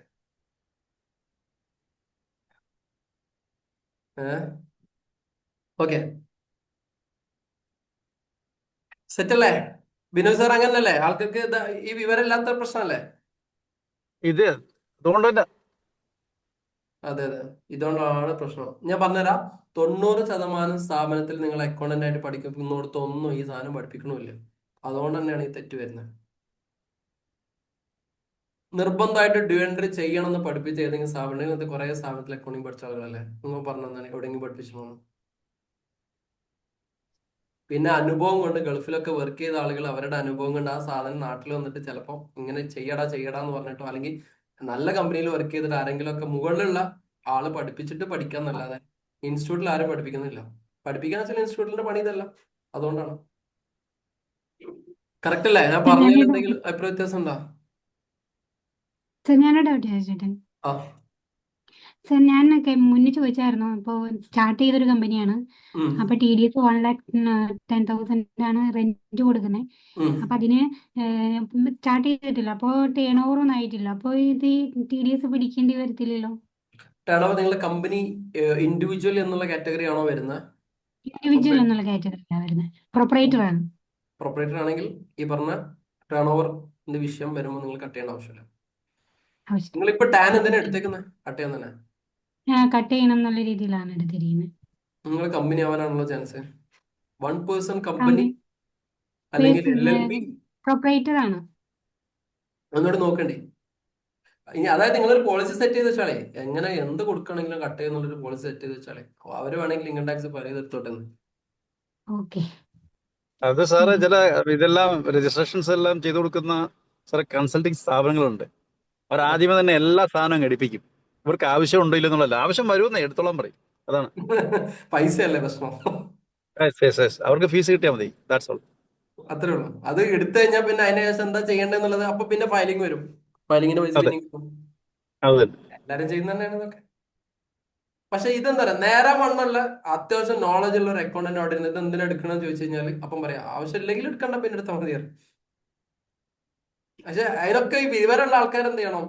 നമ്മൾ അതുകൊണ്ട് പറഞ്ഞാൽ ഇതൊക്കെ വിശദമായി പഠിച്ചിട്ട് നിങ്ങൾ അക്കൗണ്ടന്റ് ആയിട്ട് വരുമ്പോൾ കമ്പനി സ്ട്രക്ചേർഡ് ആവും, കമ്പനി സ്റ്റാൻഡേർഡ് ആവും, നിങ്ങളെ കൊണ്ട് കമ്പനിക്ക് നല്ല ലാഭം കിട്ടും. ഇപ്പം ആവശ്യമില്ലാത്ത ഒരാള് ഇത് എടുത്തു കഴിഞ്ഞാൽ എന്താ സംഭവിക്കാം? എല്ലാ മാസം കട്ട് ചെയ്തിട്ട് ഒരു എമൗണ്ട് എടുക്കണം. ഇതിന്റെ ഫയലിംഗ് വേണം. ഇതിനൊക്കെ കൺസൾട്ടന്റിന് പൈസ കൊടുക്കണ്ടേ? നിങ്ങൾക്ക് അറിയില്ലെങ്കിൽ കൺസൾട്ടന്റ് എല്ലാ മാസവും കുശാൽ ഈ കുശാലടിക്കുന്നത് നിങ്ങൾക്ക് മനസ്സിലാവണമെങ്കിൽ നിങ്ങൾക്ക് ഇതിനെ കുറിച്ച് നോളജ് വേണം. അപ്പൊ സിജില മാഡം വെറുതെ ഒന്ന് ചോദിച്ചു നോക്കിയാ, നമ്മളിപ്പോ ഇൻഡിവിജ്വൽ അല്ലേ, വെറുതെ ഒന്ന് കാഷ്വൽ ആയിട്ട് ചോദിക്കാം. നിങ്ങൾക്ക് അതിൽ തർക്കിക്കൊന്നും വേണ്ട. പുതിയ ആളല്ലേ, നിങ്ങളവിടെ പോയിട്ട് ആ പെട്ടെന്ന് വെച്ചോളി. ചില പാർട്ണർഷിപ്പ് ടൈമിലെ സാർ പറഞ്ഞോട്ടെ. പറഞ്ഞോളേ. സാർ ഈ പ്രൊപ്പറേറ്റർ ഇൻഡിവിജ്വൽ തന്നെയാണ്, പക്ഷെ നമ്മൾ ഈ ഇപ്പോ പർച്ചേസ് ചെയ്യുമ്പോൾ നമുക്ക് 50 lakhs മേലെ ആണെങ്കിൽ ഒരു TDS കട്ട് ചെയ്യണം വരില്ലേ? 194Q മറ്റോ പ്രൊഫഷൻ ഹലോ ആണെങ്കിൽ ആ പ്രൊഫഷണൽ അല്ലല്ല ആണെങ്കിൽ എന്താണ് ഉദ്ദേശിച്ചത്? അല്ല നമ്മള് പർച്ചേസ് ചെയ്യുന്ന മെറ്റീരിയൽ 50 lakhs മേലെ ആവുമ്പോൾ ആ വൺ വരും നയൻറ്റി വരും ഫോർ വരും വരും വരും വരും വരും. ആ അപ്പൊ അതിപ്പോ ഞങ്ങക്ക് അടുത്ത മാസത്തിൽ അത് ക്രോസ് ചെയ്യും. ആ അപ്പൊ നമ്മളത് അപ്പോൾ ഓക്കെ ഓക്കെ, അപ്പൊ നിങ്ങൾക്ക് ആവശ്യമാണ്. ആ ആവശ്യമാണ്. സെഷൻസ് ഒക്കെ നമ്മൾ പറയാം, ക്യൂവിന്റെ സെഷൻസ് നമ്മൾ ഇനി കുറെ പറയാനുണ്ട്. ഈ ഓക്കെ കോൺട്രാക്ട് പേയ്മെന്റ്സിന്റെ 194 CA കുറിച്ച് നമുക്ക് പറയാനുണ്ട്, 192 സാലറിയെ കുറിച്ച് പറയാനുണ്ട്, അങ്ങനത്തെ കുറെ സാധനങ്ങൾ. 194A ഇൻട്രസ്റ്റിനെ കുറിച്ച് പറയാനുണ്ട്, ഇങ്ങനത്തെ കുറെ കാര്യങ്ങളൊക്കെ പറയാനുണ്ട്. അപ്പൊ അത് ക്ലിയർ ആവും കുറെയൊക്കെ. ഓക്കെ, സെറ്റ് അല്ലേ? നമുക്ക് ഇങ്ങനെ പതുക്കെ ഇങ്ങനെ പോവാം. ഓൾമോസ്റ്റ് എല്ലാ ഡൗട്ടും ക്ലിയർ ചെയ്ത് ഇങ്ങനെ പോകണ്ടെന്ന് വിചാരിക്കണം. അറിയുന്ന ആളുകൾക്ക് ഭയങ്കര ചൊറയായിരിക്കും, എന്നാലും മനസ്സിലാക്കി. ഞാൻ റെന്റിന്റെ കേസ് കൂടി പറഞ്ഞു പോയെന്ന് മാത്രമേ. അപ്പോൾ 194J പ്രൊഫഷണൽ. പ്രൊഫഷണൽ കേസിൽ ഇവിടെ every person other than individual എന്നുള്ള ഒരു പോയിന്റ് മനസ്സിൽ വെക്കുക. സീലിംഗ് ലിമിറ്റ് 50,000 ഈ ഒരു കാലഘട്ടം മുതലാണ് തുടങ്ങുന്നതെന്ന് മനസ്സിലാക്കാം. മാർച്ച് വരെ ഇങ്ങനെ ആയിരുന്നു എന്ന് മനസ്സിലാക്കാം. ടെക്നിക്കൽ സർവീസിന് എത്രയാണ് എന്നുള്ളത് മനസ്സിലാക്കാം. പ്രൊഫഷണൽ ഇതായിരിക്കും 90% നിങ്ങൾ മുമ്പിലേക്ക് വരുന്ന കേസ്. എപ്പോഴാണോ ജേണൽ എൻട്രി ഇടുന്നത് ഇതൊക്കെ കറക്റ്റ് ഡ്യൂ ഇട്ട് കഴിഞ്ഞാലാണ് ഈ ഒരു സാധനങ്ങളൊക്കെ എന്ത് ചെയ്യാം നിങ്ങൾക്ക് സെറ്റായിട്ട് വരിക. റെഡി? സെറ്റ് അല്ലേ? സെറ്റാണോ? അപ്പൊ ബിസിനസിന്റെയും പ്രൊഫഷണലിന്റെയും കേസിൽ ചെറിയ വ്യത്യാസമുണ്ട്. എന്താണ് കേസ്? ബിസിനസിന്റെ കേസ് ആണെങ്കിൽ 1 crore ചെക്ക് ചെയ്യാം, മറ്റേതാണെങ്കിൽ 50 lakh ആണോ എന്നുള്ളത് എന്ത് ചെയ്യാം, ചെക്ക് ചെയ്ത് നോക്കാം. ഇനി നമുക്ക് യൂണിസ് ലിമിറ്റഡ് എന്ന് പറഞ്ഞ ഒരു കമ്പനീന്റെ നേരത്തെ നമ്മൾ പഠിച്ച അതേപോലത്തെ സിനാരിയോസ് തന്നെ നമ്മൾ പഠിക്കാം.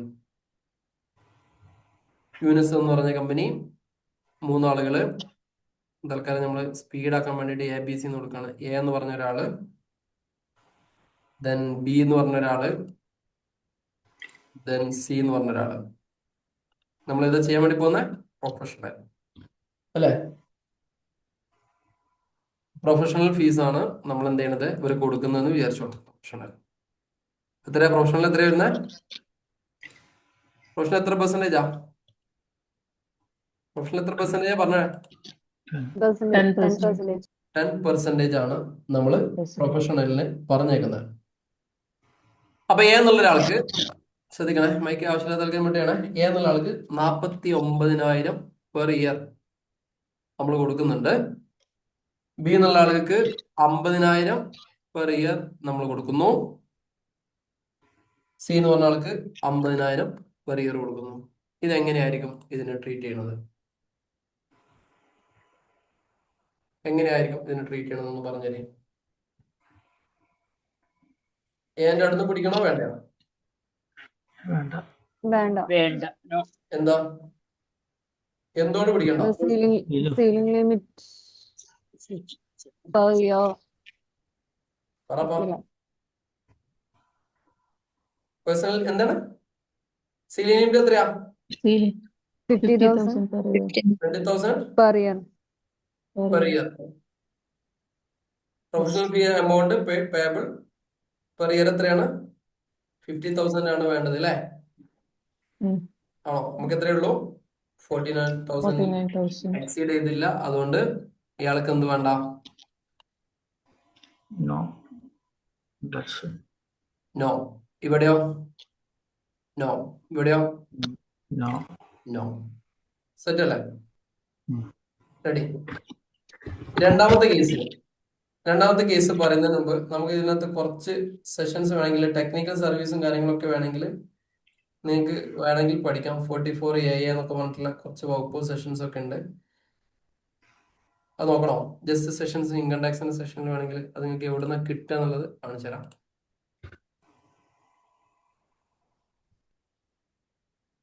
ഏതാണ് പ്രൊഫഷണൽ, ഏതാണ് ടെക്നിക്കൽ എന്നൊക്കെ വേണമെങ്കിൽ കാണിക്കാം.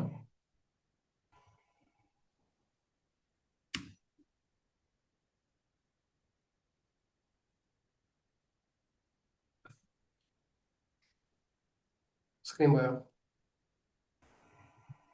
സ്ക്രീൻ പോലെ പോയി.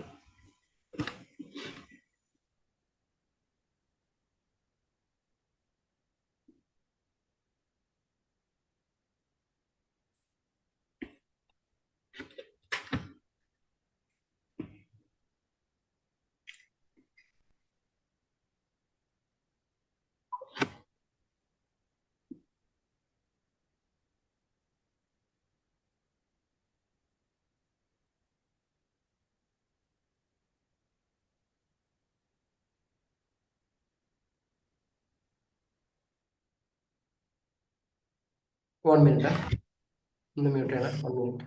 സെക്ഷൻ വകുപ്പൊക്കെ നമുക്ക് പറഞ്ഞുതരാം. ഇൻകം ടാക്സിന്റെ സൈറ്റിനകത്ത് പോവാം. 1 മിനിറ്റ്.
ഓക്കെ, മൈക്ക് അൺമ്യൂട്ട് ചെയ്യാൻ പെർമിഷൻ ഇല്ലായിരുന്നല്ലേ? എൻ്റെ മൈക്ക് മ്യൂട്ട് ആയിരുന്നല്ലോ. ഓക്കെ, അപ്പം ഈ സെക്ഷൻ പ്രകാരം കേൾക്കുന്നില്ലേ? വോയിസ് ഓക്കെ അല്ലേ? സംസാരിക്കാൻ കഴിയുന്നില്ലേ? ഓക്കെ, ഈ സെഷൻ എവിടെ നിന്ന് എടുത്തേ? ഞാൻ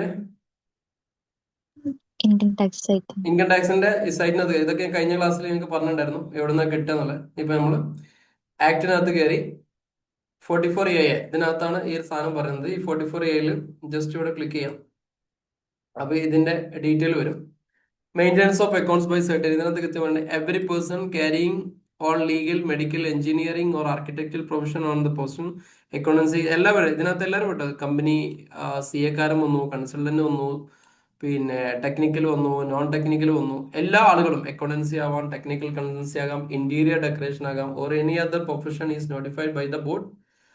ഇതിനകത്ത് പറഞ്ഞ നോട്ടിഫൈ ചെയ്തിട്ടുള്ള എല്ലാ ആളുകളും ഇതിനകത്ത് കൃത്യമായിട്ടും ആക്ടും കാര്യങ്ങളൊക്കെ വിശദമായിട്ട് പറയുന്നുണ്ട്. അപ്പൊ അതിലൊക്കെ നോക്കിയിട്ട് നിങ്ങൾക്ക് എന്താണ് കാര്യങ്ങളെന്നൊക്കെ മനസ്സിലാക്കുക. ഈ ഒരു സെഷൻ എഴുതി വെച്ചോളി, 44AA എന്ന് പറഞ്ഞ സെഷൻ.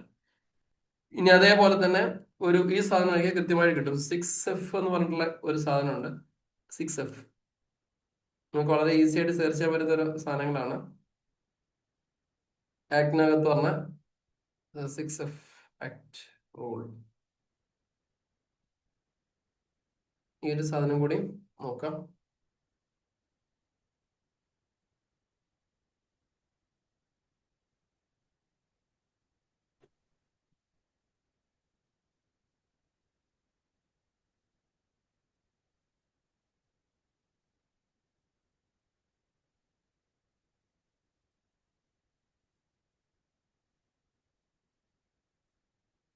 ഈ റൂൾസ് വേറെ ആക്ട് വേറെ നോക്കണം. കൺഫ്യൂഷൻ ആയി കഴിഞ്ഞാൽ കിട്ടത്തില്ല. 6F ചെറിയൊരു കൺഫ്യൂഷൻ വന്നു. ആക്ട് ആണോ റൂൾ ആണോ എന്നുള്ളത്. Okay, 6F.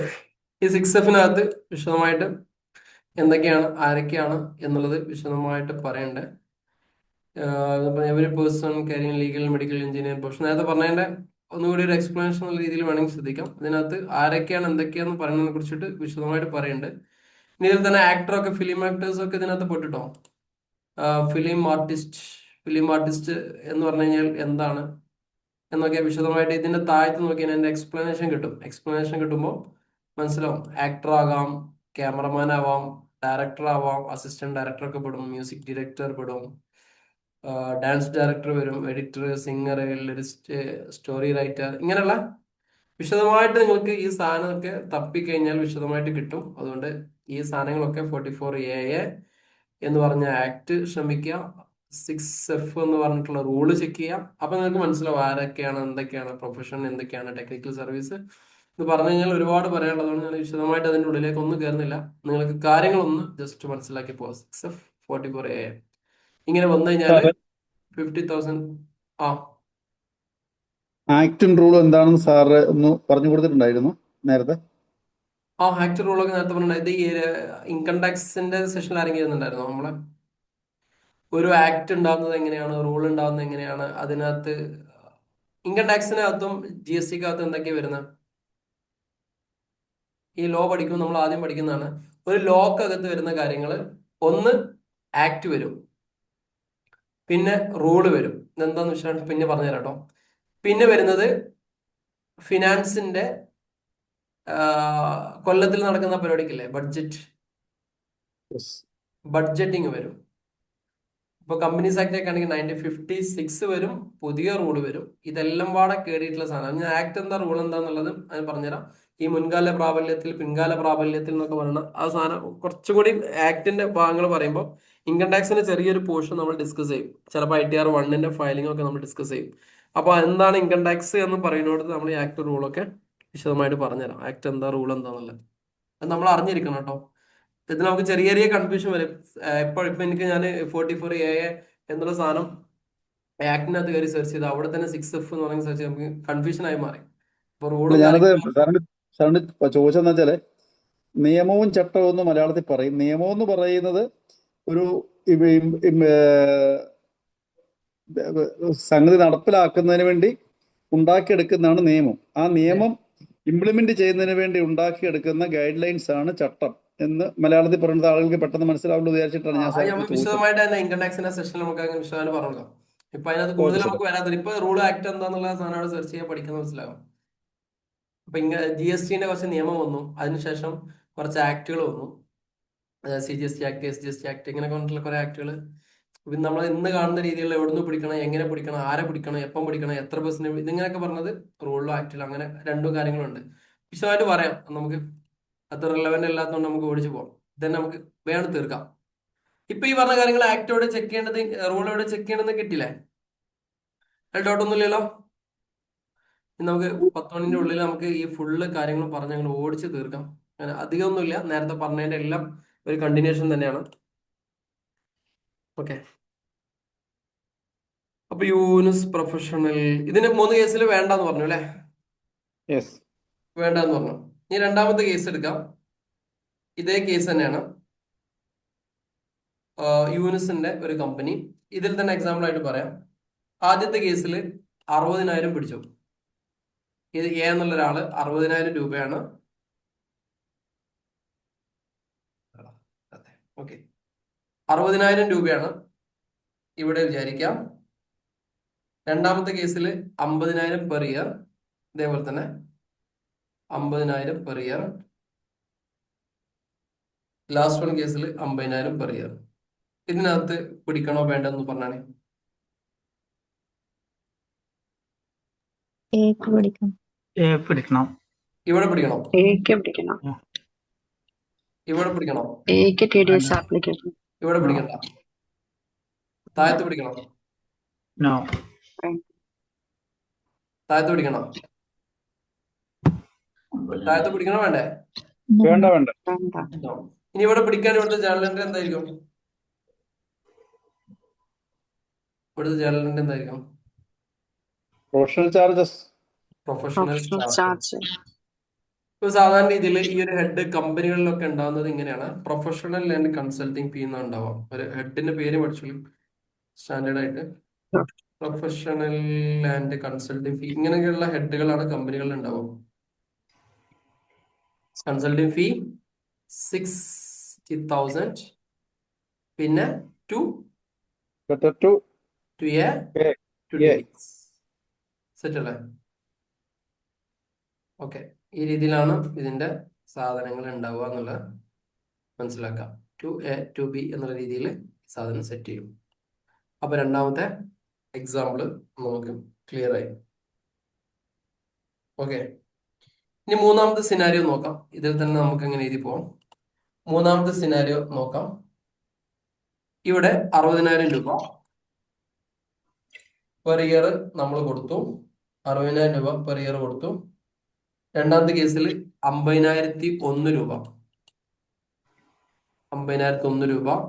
ഇവിടെ 50,001 രൂപ പെർ ഇയർ. ആർക്കൊക്കെ പിടിക്കണം, ആർക്കൊക്കെ പിടിക്കണ്ട? മൂന്നാൾക്ക്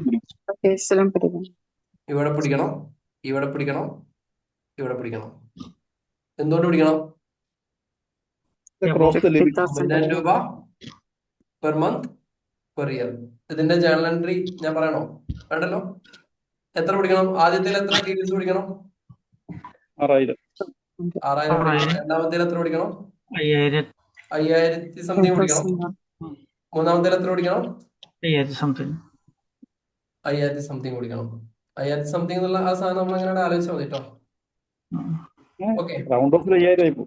റൗണ്ട് ഓഫ് എപ്പോഴും റൗണ്ട് ഓഫ് ചെയ്ത് വിട്ടോളി, കുഴപ്പമൊന്നുമില്ല. ഇനി വേറൊരു കേസ്, നേരത്തെ പറഞ്ഞ അതേ കേസുകളൊക്കെ ഇവിടെ നമ്മളിങ്ങനെ അപ്ലിക്കബിൾ ആക്കാണ്. യൂനുസ് എന്ന് പറഞ്ഞ കമ്പനി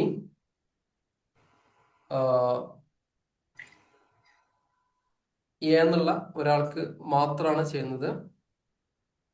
ഒരു എന്ന് പറഞ്ഞ ഒരു വ്യക്തിന്റെ കേസ് മാത്രം എടുക്കാം. എന്ന് പറഞ്ഞ ഒരു വ്യക്തി, ഈ ഒരു വ്യക്തിക്ക് നമ്മള് എന്ന് പറഞ്ഞൊരു വ്യക്തിക്ക് നമ്മള് താഴത്തെ എഴുതാം. ഏപ്രിൽ മാസം, ഞാൻ തന്നെ കേസ് എഴുതിക്കോളെ. ഏപ്രിൽ മാസം ഇയാൾക്ക് നമ്മൾ കൊടുക്കുന്നത് 4,000 രൂപ. ഓക്കെ, മെയ് മാസം കൊടുക്കുന്നത് 4,000 രൂപ. ജൂൺ മാസം കൊടുക്കുന്നത് 4,000 രൂപ. ജൂലൈ മാസം കൊടുക്കുന്നത് 4,000. ഓഗസ്റ്റ് മാസം കൊടുക്കുന്നത് 4,000. സെപ്റ്റംബർ മാസം കൊടുക്കുന്നത് 4,000. ഒക്ടോബറിൽ കൊടുക്കുന്നത് 4,000. പിന്നെ ഏതല്ലേ? നവംബറിൽ കൊടുക്കുന്നത് 4,000. ഡിസംബറിൽ കൊടുക്കുന്നത് 4,000. ജാനുവരിയിൽ കൊടുക്കുന്നത് 4,000. ഫെബ്രുവരിയിൽ കൊടുക്കുന്നത് 4,000. മാർച്ചിൽ കൊടുക്കുന്നത് ഒരു 6,001 ആണെന്ന് വിചാരിക്കാം. ഈ കമ്പനിയുടെ സാധനങ്ങളൊന്ന് നിങ്ങളെ കമ്പനിയുടെ അക്കൗണ്ടന്റ് ആണെന്ന് വിചാരിക്കാം. ഒന്ന് ചിന്തിച്ചേ, എന്തായിരിക്കും ഈ ഒരു ആളുകളുടെ സാധനങ്ങൾ വരിക? 50,000 അല്ലേ? വേണ്ടല്ലോ. മാർച്ചില് ആൾക്ക് 60,000 6,001 സാറേ? കറക്റ്റ് ചെയ്തേ. 6,001. 6,001. കറക്റ്റ് ചെയ്യേ. Okay, ready? മാർച്ച് മാസത്തില് TDS 10% കട്ട് ചെയ്തിട്ട് 5,000 രൂപ കട്ട് ചെയ്തതിനു ശേഷം 1,000 രൂപ ആൾക്ക് കൊടുക്കാൻ പറ്റുള്ളൂ. Very good. ഒന്ന് നോക്കാം, നല്ലോണം ശ്രദ്ധിച്ചോളെ, നല്ല മൗണ്ട് കൊടുത്ത് ചിന്തിക്കുക. അതായത് നമ്മളെ കണ്ടീഷൻ എങ്ങനെയായിരുന്നു? 50,000 പെർ ഇയർ പെർ പേഴ്സൺ. അപ്പൊ എന്ന് പറഞ്ഞ ഒരാള് ഇവിടെ എത്ര രൂപയായി? 4,000. ഇവിടെ എത്രയായി? 8,000. 4, 8, 12 ഇങ്ങനെ പോയി ഇങ്ങനെ പോകുമ്പോ ഇവിടെ എത്ര എത്തും? 50,001. 50,001 വരൂലേ? ലാസ്റ്റ് മാസത്തും 50,000 അല്ലേ?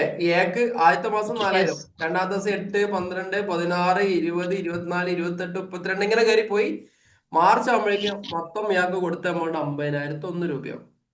അപ്പൊ ഇവിടുത്തെ മോളുടെ ജേണൽ എൻട്രി എന്തായിരിക്കും? Journal entry rent account to A 4000, മെയിലോ റെന്റ് അക്കൗണ്ട് ടു എ 4000. അങ്ങനെ മാർച്ച് മാസം എത്തുമ്പോഴേക്കും ടോട്ടൽ എമൗണ്ട് 50,000 രൂപയുടെ മുകളിൽ കയറി.